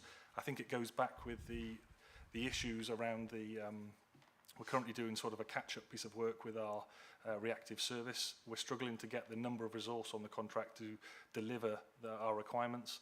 So sometimes it's difficult within their vicinity to pick up extra work when the next fault is already potentially coming to the end of its priority or timescale. So it's a challenge. We are trying to do more and more of it, and it's potentially something that we'll start reporting here going forward, a percentage of those contractor identified faults, just so you can have that assurance that we are picking it up. So I'll take that as ways in action. Thank you, Stephen. Councillor Tom Dyer. Thank you. Thank you, Chairman. I actually don't really have that many complaints as a member in respect to highways in my division. But one recent issue that's cropped up is after where some surface dressing works had been done within Waddington, when vehicles have driven over it and power steering, they've turned onto their drives, etc. It's pulled up the stones and then it's damaged garages, car tyres. And I think when some of my residents have followed that up with the council, it does sound like there is compensation that has to be paid out to repair driveways, etc. So my question is to you really, do you know what figure of compensation is paid out by that? And it is a relatively it's easy, it's avoidable, isn't it? Because when I've reported it, highways have come and spread some fine dust essentially, on the road, and they did it next day and they resolved the issue. So my question really is, does that occur across the county? And if it is a common occurrence, why aren't we following that up and somebody visiting and putting dust over to stop that problem from happening? Because it seems relatively easy to actually resolve, doesn't it? Thank you, Chairman. Richard Fennick's going to take that one. Yes, thank you, Chairman. If I can just answer your question. There are always issues with surface dressing. I'd like to say that we've had years where there's never been one issue, but unfortunately there'll be a small percentage of failures of sites, and that can be down to material, a certain batch of material that's used. It could be workmanship, or it could be things like the weather. It can be too hot to lay surface dressing. So with the weather that we're getting over the next couple of days, we have got gritters on standby, for example, to sand down areas of surface dressing as well as other roads that might overheat. I haven't got the numbers on hand at the moment. I can certainly take that away as an action, because we can give you an exact figure for how much that we pay out in compensation. When we get claims for property damage due to surface dressing schemes that potentially where the chippings have come loose, or chippings are just naturally in between sweeps because they're swept initially and then they're swept again after a certain amount of time. We do keep a record of that, and our insurance team I'll be able to bring back an exact figure for that. We can't always second guess exactly where there's going to be an issue, but when we're aware of one, following the site assessment after the bed has been completed or the initial sweep's been completed, or a member of the public or councillor notifying us, then we do act as fast as we can.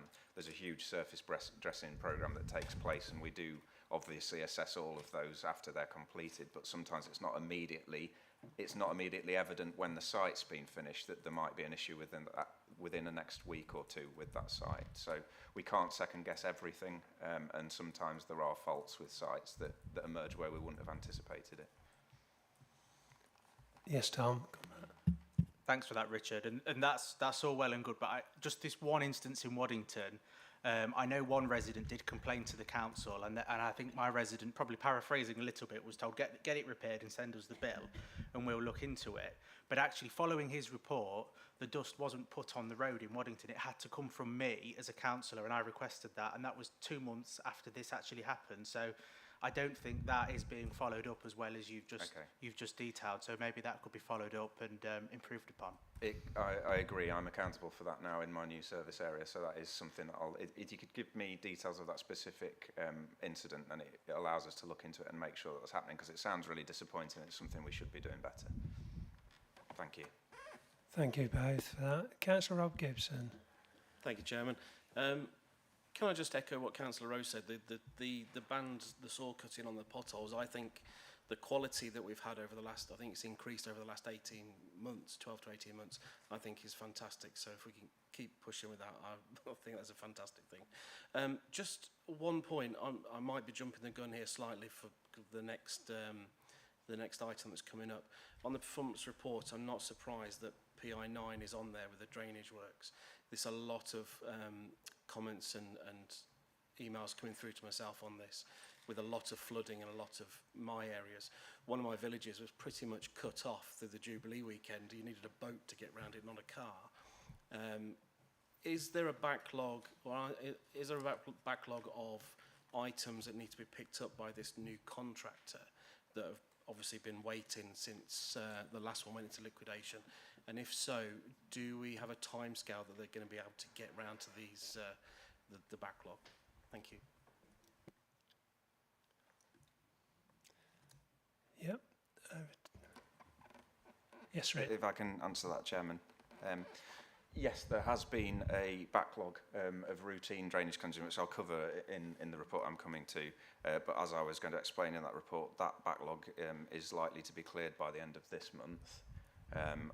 There are probably a wider backlog of larger drainage improvements that aren't a quick fix, that's just routine gully cleansing. which we've identified over the past few years. We've got a lot of works in the programme through various different levels of scheme to address those, and how quickly we can get through those is just a matter of resource and funding. What I would say is the problem with drainage is that whilst there are hot spots where there have been recurring problems, no one drainage or flooding event is the same, and sometimes there's new problems that emerge that we weren't aware of. And so we work closely with the floods and water team to align our flooding reports and our drainage complaints to make sure that we're prioritising, based on the severity of the impact, the way that we're working through those additional schemes.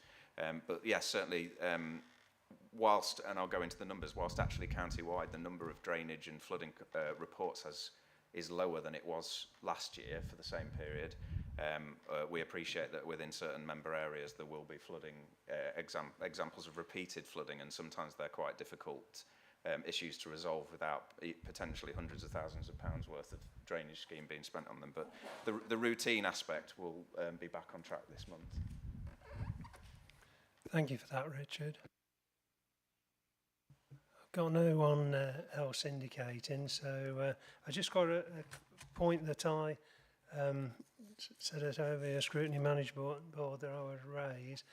It's relating to complaints, and PI 43, total number of contacts received by the council. Council did fail on that, and it was attributed to the increased number of reports on highways repairs and children's special educational needs SEND services. So I just thought it was important to highlight that we are having that effect on the number of contacts overall on the council's overall stat there. So I don't know whether you've got any comment on that. I did mention it at the chairman's briefing, but I've been away since then, so. Yes, Richard. Yeah, just to comment on that, obviously we work closely with the customer relations team, and yes, there are a large number of complaints that come in for highways compared with other areas. I imagine that's not a surprise for members who will speak to constituents, and things like potholes are often one of the things that's there. Highways is a very visible part of the service we provide in LCC, and everyone uses the roads and footways, cycleways. I think the key thing for us is some of the work that we're doing, and just to plug the pop-up session we've got outside to provide more information at the first point of contact for customers, so they don't have to make a complaint in the first place, and we're informing them better. But also it's the small percentage of those that are actually escalated to sort of an upheld complaint about us actually as an authority doing anything necessarily wrong. We view it as possibly, in a way, we encourage people to report faults to us in the first place, so those numbers will go up. But the key thing is that we're dealing with them in line with our policies and procedures and delivering the best service we can to respond to those. The more visible that we can be going forward through improvements to the customer service centre and services like Fix My Street will hopefully reduce the fact that people have got that information before they even have to ask a question. Thank you for that response. And I do note in this report, it says that the cases that have been escalated to the local government ombudsman, the LGO, while cases have been escalated to the LGO, none of these have seen fault found in either the way in which the service was delivered or the response provided to the individual raising the complaint. So we weren't found at fault in any of those cases or escalated, which I think does speak for itself and uphold what you've just been saying. Thank you. Right, I'm going to move on move now that the committee receives the report and that we are satisfied with the performance achieved in Q4. I also ask that our comments, as captured, are passed on to the Executive Councillor for their consideration. There was the action point there that Jonathan said he'd take away on social value offering compared within Lincolnshire County Council highways compared with others. And the committee did recognise the improvement in pothole filling with the saw cutting that's been done. There's been a marked improvement, and that's been noted by observations from members. So I think it's important to highlight that as well. So I move that the committee receives the report and we are satisfied with the performance achieved in Q4. I also ask that our comments as captured are passed on to the Executive Councillor for their consideration. Does anyone dissent, and if so, please indicate now. No, nobody dissents, so thank you, this is agreed. I'll move on to the next item on the agenda, which is the Highways Gully Cleaning, Repair and Surface Water Flooding. And this scrutiny report is on pages 95 to 100 of the agenda pack and provides the committee with information on the active, cyclic and planned aspects of highways drainage maintenance, including low-level flooding response. The actions the committee is invited to consider and comment on the contents of this report and recommend any changes or actions. The report will be presented by Richard Fenwick, Head of Highways, Asset and Local Management Services, who's in the chamber. So over to you, Richard. Thank you, Chairman. In the interest of time, as suggested, I'll take the report as read and cover a summary of the actions. In terms of background on this report, I think that the key thing that key point I wanted to make, which we've just sort of touched on in the previous report, is that unfortunately in February this year, our subcontractor for routine drainage cleansing did go into administration, which effectively left us without a service provider for routine gully cleansing on cycle. As Jonathan said in the previous report, Balfour Beatty, who are our principal contractor for highways works, reacted very quickly within the week to directly employ the operatives that were previously employed by ACL and maintain a skeleton service to keep things running, and we were able to respond to all emergency situations as normal, as well as keeping an element of the cycle going. As I've said previously in the meeting, the delays have resulted in the low performance, which was noted in Jonathan's report. The decision to not implement those low service damages was because of the particular circumstances. However, Balfour Beatty have worked with us to engage with other suppliers, and Flowline, who are the subcontractor that's coming on board to take over that routine cyclic maintenance, anticipate to have any sort of delayed backlog of works completed by the end of this month, and they are still on track for that. We in Highways are looking at the unfortunate situation as an opportunity. So within the report, I think that this enforced change, whilst it wasn't ideal and has caused some low performance in terms of the timescales, the chance to work with another provider means that we can look at some of the new ideas that they are bringing to the table that they've implemented elsewhere. We've been wanting to move to a targeted cleanse for cyclic gully cleansing for quite a long time, and I remember myself in a previous role reporting on the Highways Infrastructure Asset Management Plan probably in 2017-18, talking about wanting to move to that. We've always struggled with the information that we get back from the cyclic cleanse and the reliability of that from previous contractors. We do now feel that we have the data to be able to inform silt levels, and we know gully by gully out of those 190,000, around 190,000 gullies that we've got, exactly when they were last cleaned, and then now we get reports back of what state they're in at that stage. So part of the proposal, the new subcontractor Flowline are wanting to work with us to develop that targeted cleanse, and we're looking at bringing a trial together as soon as potentially August this year. So we would hope to come back to the committee with more details of what our plan is to do that, and hopefully finally crack that, because to address some of the points that Councillor Gibson made, we are aware that a targeted cleanse isn't all about just maybe not cleansing one gully once a year and leaving it to do every 2 years. It's actually more about the ones that need cleaning more than once a year, because they're persistent problems, and allowing our resource to cover that and focus the cyclic cleanse where it's really needed. Picking up on customer transactions, we've talked quite a bit about that throughout this committee on other reports, and we've been engaging with members and welcome them to come and talk to us at the pop-up session about Fix My Street and the digital engagement after this meeting as well. One of the key things that's been noted by both members and has been reported through members of the public is we've seen some situations, and I think it relates to Councillor Rowe's example as well, possibly not the same thing, but where there's been an emergency response to a broken gully cover. And what's been seen is that an inquiry is closed down as work's complete, but actually there's just a cone sat on that cover, which is by no means a good reaction to that situation. So we've increased our stock of carbon gully covers that can be cut with a still saw to the right size for the hole in the road effectively. Well, that's the problem, there's no standard gully cover size.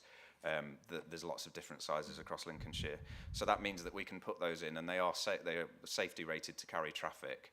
They are still considered a temporary solution, but it means that you'll see that those go in place and then are followed up maybe a few months later with ironwork, but it doesn't mean that there's just a hole with a cone on it in a short term. So that was a key point I wanted to address, that you might start seeing more of that.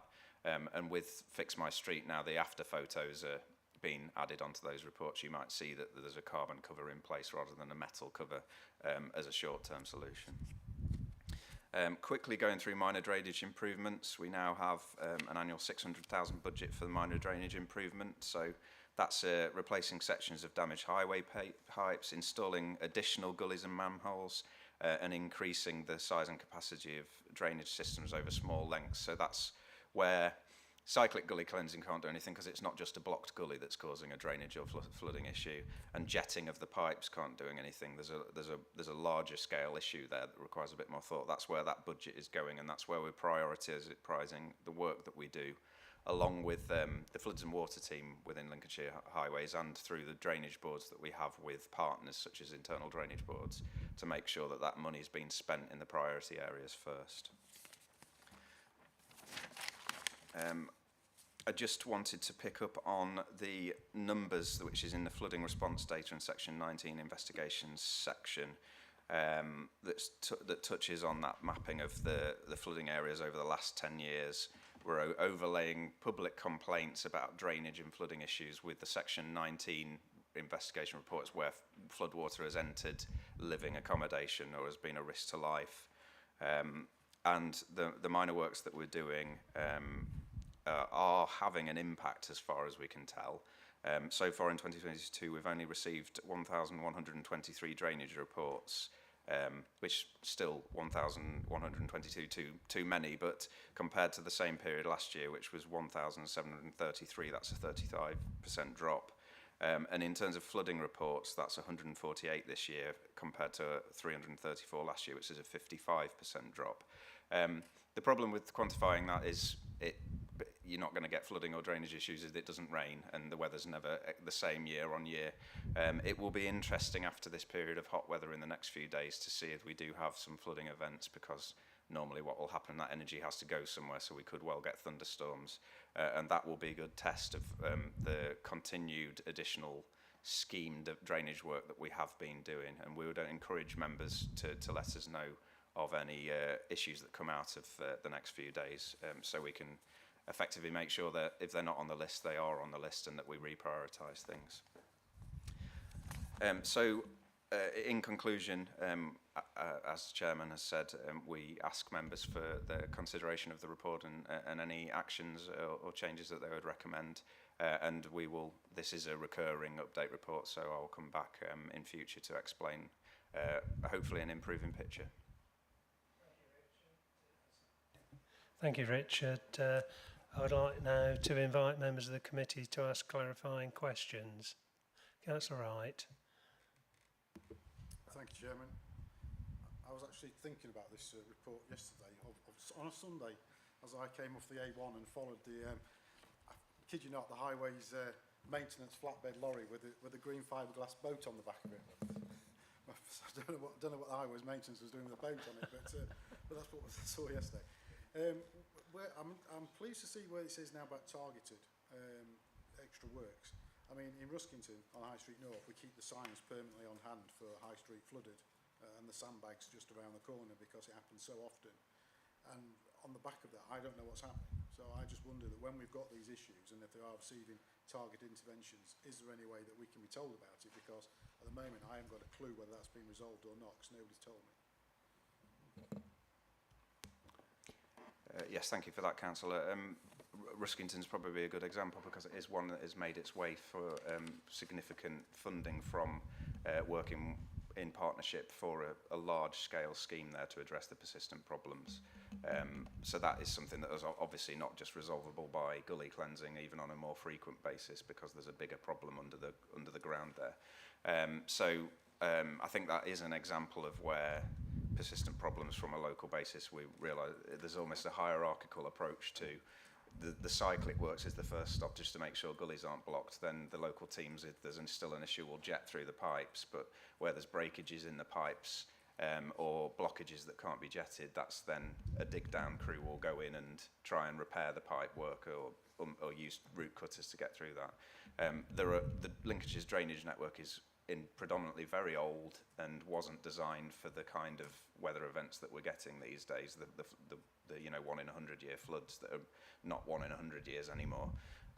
So that's where we then have to sort of consider the priorities across the whole county and look at the areas that need an upgrade and significant money spending on them to put new pipe systems in and improve outfalls, which is what Ruskington is an example of, working with Technical Services Partnership to develop a large-scale scheme there. I think you make a really good point, though, about the visibility of what we're doing and informing members of what that'll be. And if we can develop this targeted approach, then we would want that to be through the use of technology and normal communications as well, just something that's really evident to you to see when gullies are going to get cleaned. Because if I take my estate that I live on, for an example, you could leave those gullies probably 3 years and they don't block up, and we're still cleaning them once a year at the moment.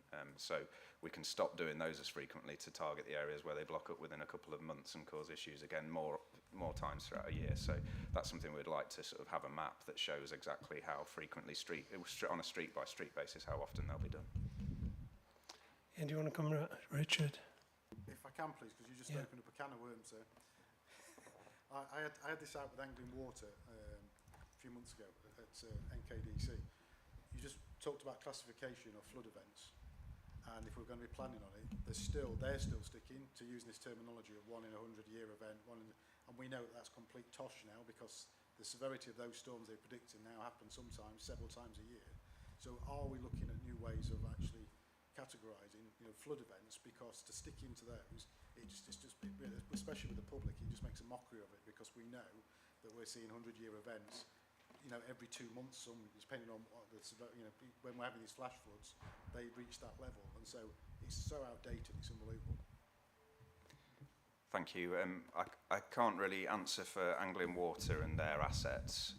However, what I can say is that our development management team within Lincolnshire County Council have changed the way that they're looking at drainage systems on new developments that we adopt as part of the public highway, to effectively consider exactly what you've just said and the reality of the weather that we would expect in the next 50 years.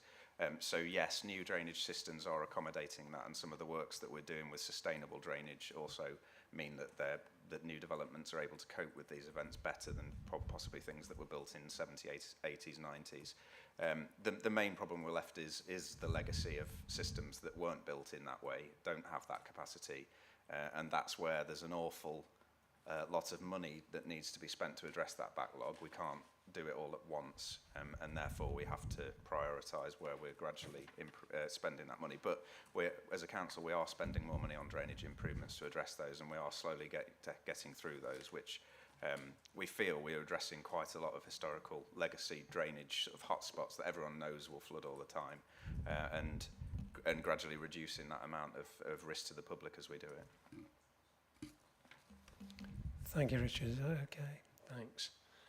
Right, I've got no one else indicating. Just one question I would like to ask is reports in previous years, you mentioned a specific team that were doing the gully cleaning on the A roads where roadworks, garden, that sort of thing needed to be conducted, and usually on a lot of the bypasses, the new bypasses have got a lot of these gullies that block up quickly. It's not mentioned separately this time. Is there specific actions that happen with those still now? Yes, that's correct. There's always going to be drainage assets that are on exactly what you've described, and roundabouts are another one that are difficult in terms of the traffic management, because you can't really just have a gully wagon with some stop and go boards on there. That just kind of the risk it would cause to the travelling public as well as the operatives. So we do have a separate cycle of traffic management sites that are more difficult to do. A lot of those will be delivered at night to avoid peak traffic. And it's one of the things, honestly, that Flowline are bringing to the table that we're interested in working with. The other thing that's mentioned in the report, but I didn't specifically point out, is and it sounds obvious, but they have sort of a separate unit that's very small that can do footways, which have always been a problem for us and something we've wanted to get around, where you've got a big wagon, a big tanker that's on the road, and it maybe can't access some of our footway drainage assets and channels that are in there. They've got a solution for that they've brought to the table. So we feel like some of those hard to do ones are going to become a lot easier to do now. Good, thank you. Right, I'm going to move on then. Thank you for your questions and comments. This now concludes the discussion of this item. I move that the committee endorses the report and that our recommendation for action as recorded are taken under consideration by officers. And I do note the gully cleaning, the targeted cleaning approach, a report to come back to a future committee and not too distant future about how that might proceed. Is that okay? Thank you. So does anyone dissent from that proposal I've just made? No? That's thank you then, that's agreed. Thank you. I'll move on to item 9, which is a review of the traffic management in Lincolnshire. This scrutiny report is on pages 101 to 104 of the agenda pack and enables the committee to consider a proposal to set up a scrutiny panel working group tasked with reviewing branches of the existing traffic management policy. We had an extensive discussion in the past 2 meetings of this committee around this topic, and I'm pleased to see that officers have come back with a formal position paper that offers clarity on the way forward. And the actions that we're asked of are the Highways and Transport Scrutiny Committee is invited to, 1, consider the setting up of a working group to enable formal evidence gathering to commence in September 2022. The working group is intended to set the framework and then identify the key lines of inquiry to inform the scoping for a potential scrutiny review that one of the scrutiny panels will undertake early 2023. And subject to agreement of 1, identify the membership for this working group. I'll hand the report over to Jonathan Evans to present on that one. Is it Jonathan? I've got Jonathan here. Oh, we've got Karen online now. This is, we're in a state of flux all the way through this meeting. Sometimes officers are here and other times they're not. I'm told they're not here and somebody else is. So that is, I promise you, it's not me. Yeah, so Karen, welcome to the meeting, Karen. I'll hand this over to you to report. Thank you. Thank you, Chair. I think, to be honest, you've covered a lot of what we're looking for from today in terms of the actions required. What I have done in the report is provided the background to the review of the traffic management in Lincolnshire that we're proposing to put forward. I am aware that we're looking at the one of the scrutiny review panels to be commencing next year in 2023 early. So really it's just looking for now if the committee is happy to support the setting up of a working group and also subject to that agreement to identify the membership. And within the background information, what we've done is included the parts of the traffic management plan that we're looking to review. However, I do note that you received an inquiry in relation to including elements of the new Traffic Management Act, which we can include as part of this piece of work. So that's the That's everything for me, Chair. Thank you. Thank you, Karen. Could you just sort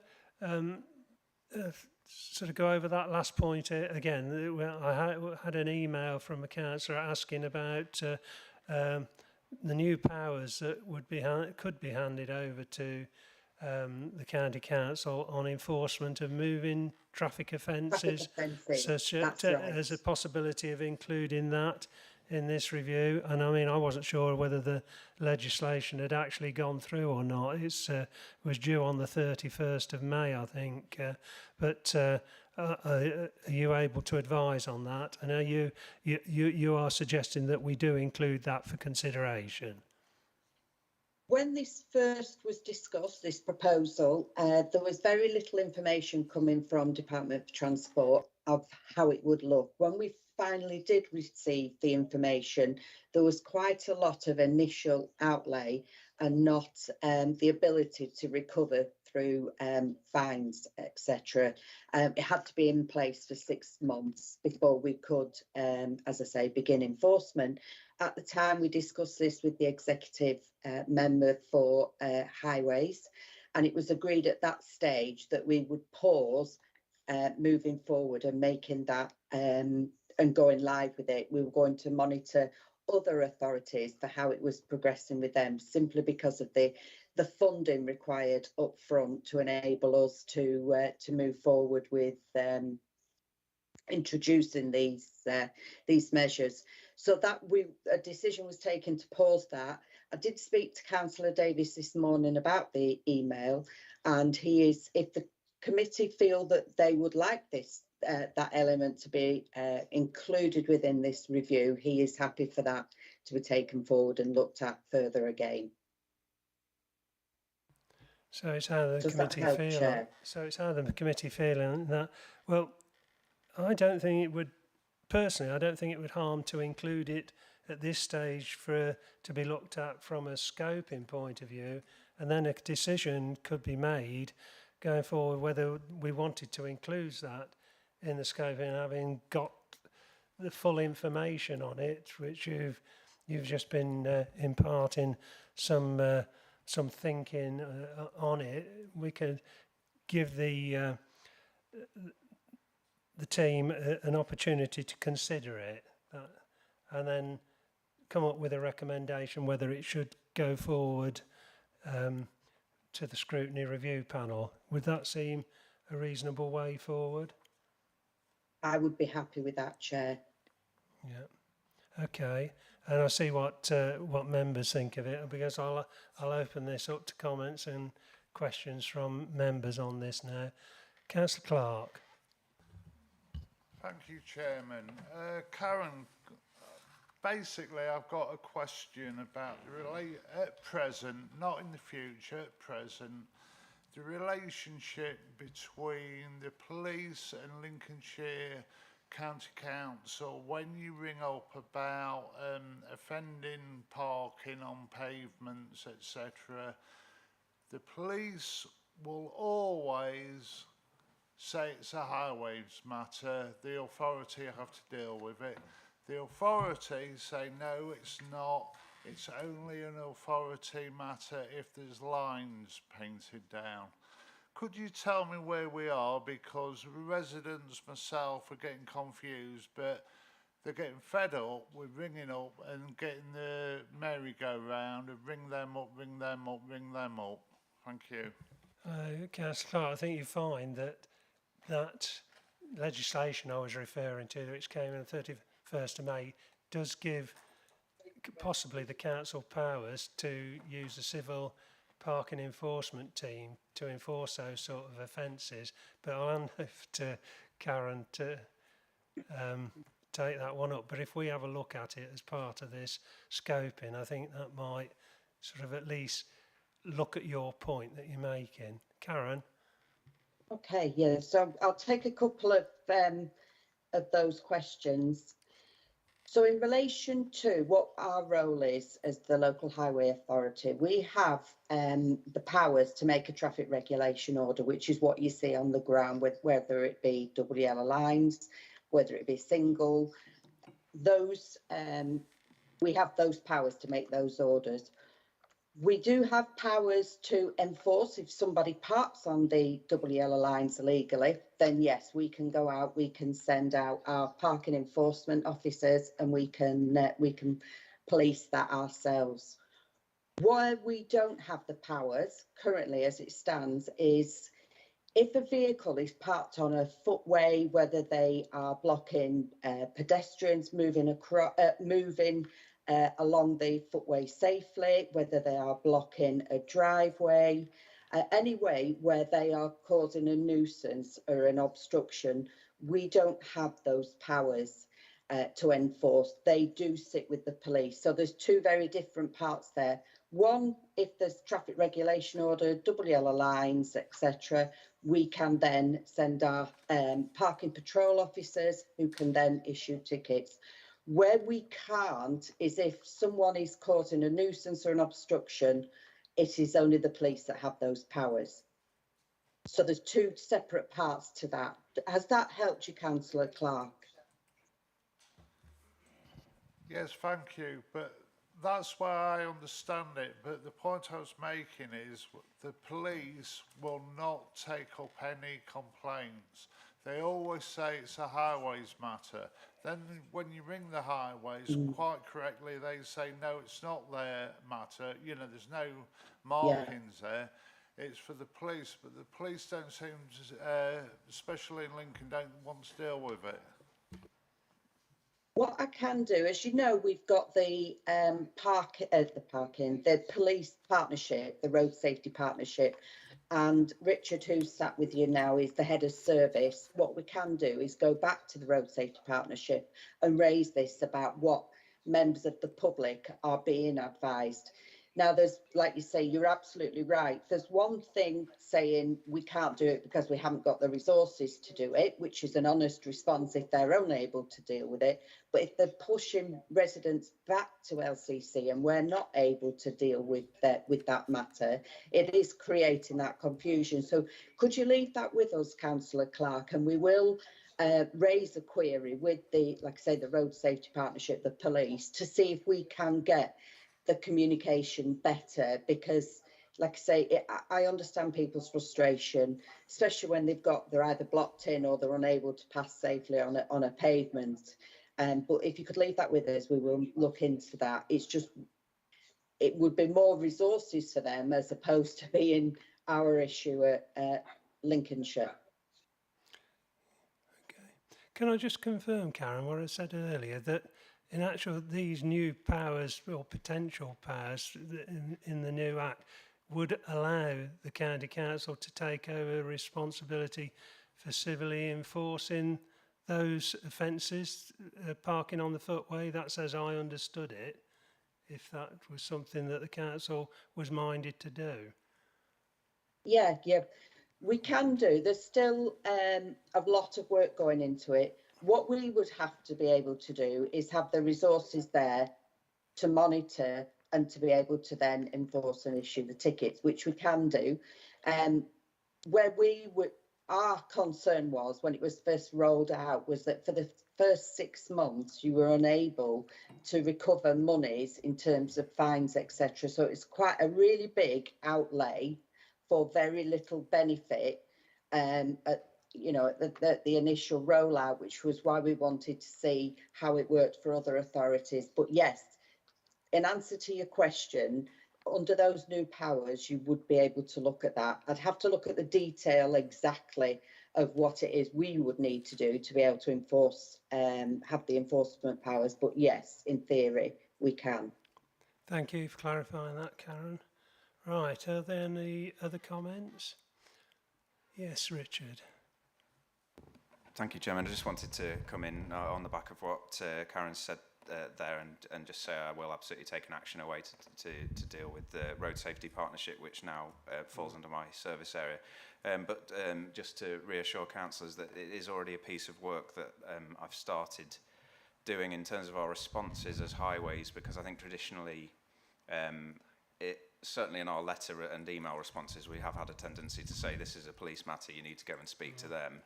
And so Steve Batchelor, who's the senior manager at the Lincolnshire Road Safety Partnership, I'm now encouraging him to be much more involved in the highways responses that go out, because there's no point in the highways officers saying go and speak to the police when the police response is going to honestly be we haven't really got the resource to deal with this. I'd much rather, even if it is a negative response, give the member of the public that information from us at the first point of contact to stop sending them around the houses. So we will develop that further, and that can tie into the piece of work that Karen's talking about us doing as well. Thank you, Richard. Right, I've got no one else indicating to speak. Thanks everyone for listening and contributions there. We do need to look at forming, I think, a working group to look at this. Of 3, I think, was thought from the committee, just to try and come up with some sort of scope in suggestions for the scrutiny panel, they will decide for themselves what they're going to look at and how their lines of inquiry. This is just, I believe, a couple of meetings. Is that correct, Karen? Probably 2 to 3 meetings over the next, what, 3 or 4 months? Yes, looking to the end of December. So just a couple of meetings, really to get the background work, looking at these, at what we currently have, considering our direction of travel in readiness for the scrutiny panel. I think it was about April 2023, if I'm correct, Chiara? We cannot confirm the date as yet, but looking like it, yes, most probably. Okay. Do members want to decide who is going to be on that 3-man or 3-person panel now, or do we want to email round afterwards? Chiara? Thank you very much, Mr. Chairman. If members would like to self-nominate now, they can do. Otherwise, they can send in their nominations by email to me after the meeting today. Thank you. So, committee members happy to do that. Let Cara know if you would like to take part in that. Okay, thanks, we'll do that. So I'll move that the committee endorses the report and supports the recommendations to set up a working group, the work of which will complement the future scrutiny review of traffic management in Lincolnshire. I also ask that members of this committee that wish to be involved in this working group communicate their interest to Chiara, scrutiny officer and responsible for this committee at your earliest convenience. Does anyone dissent, and if so, please indicate now.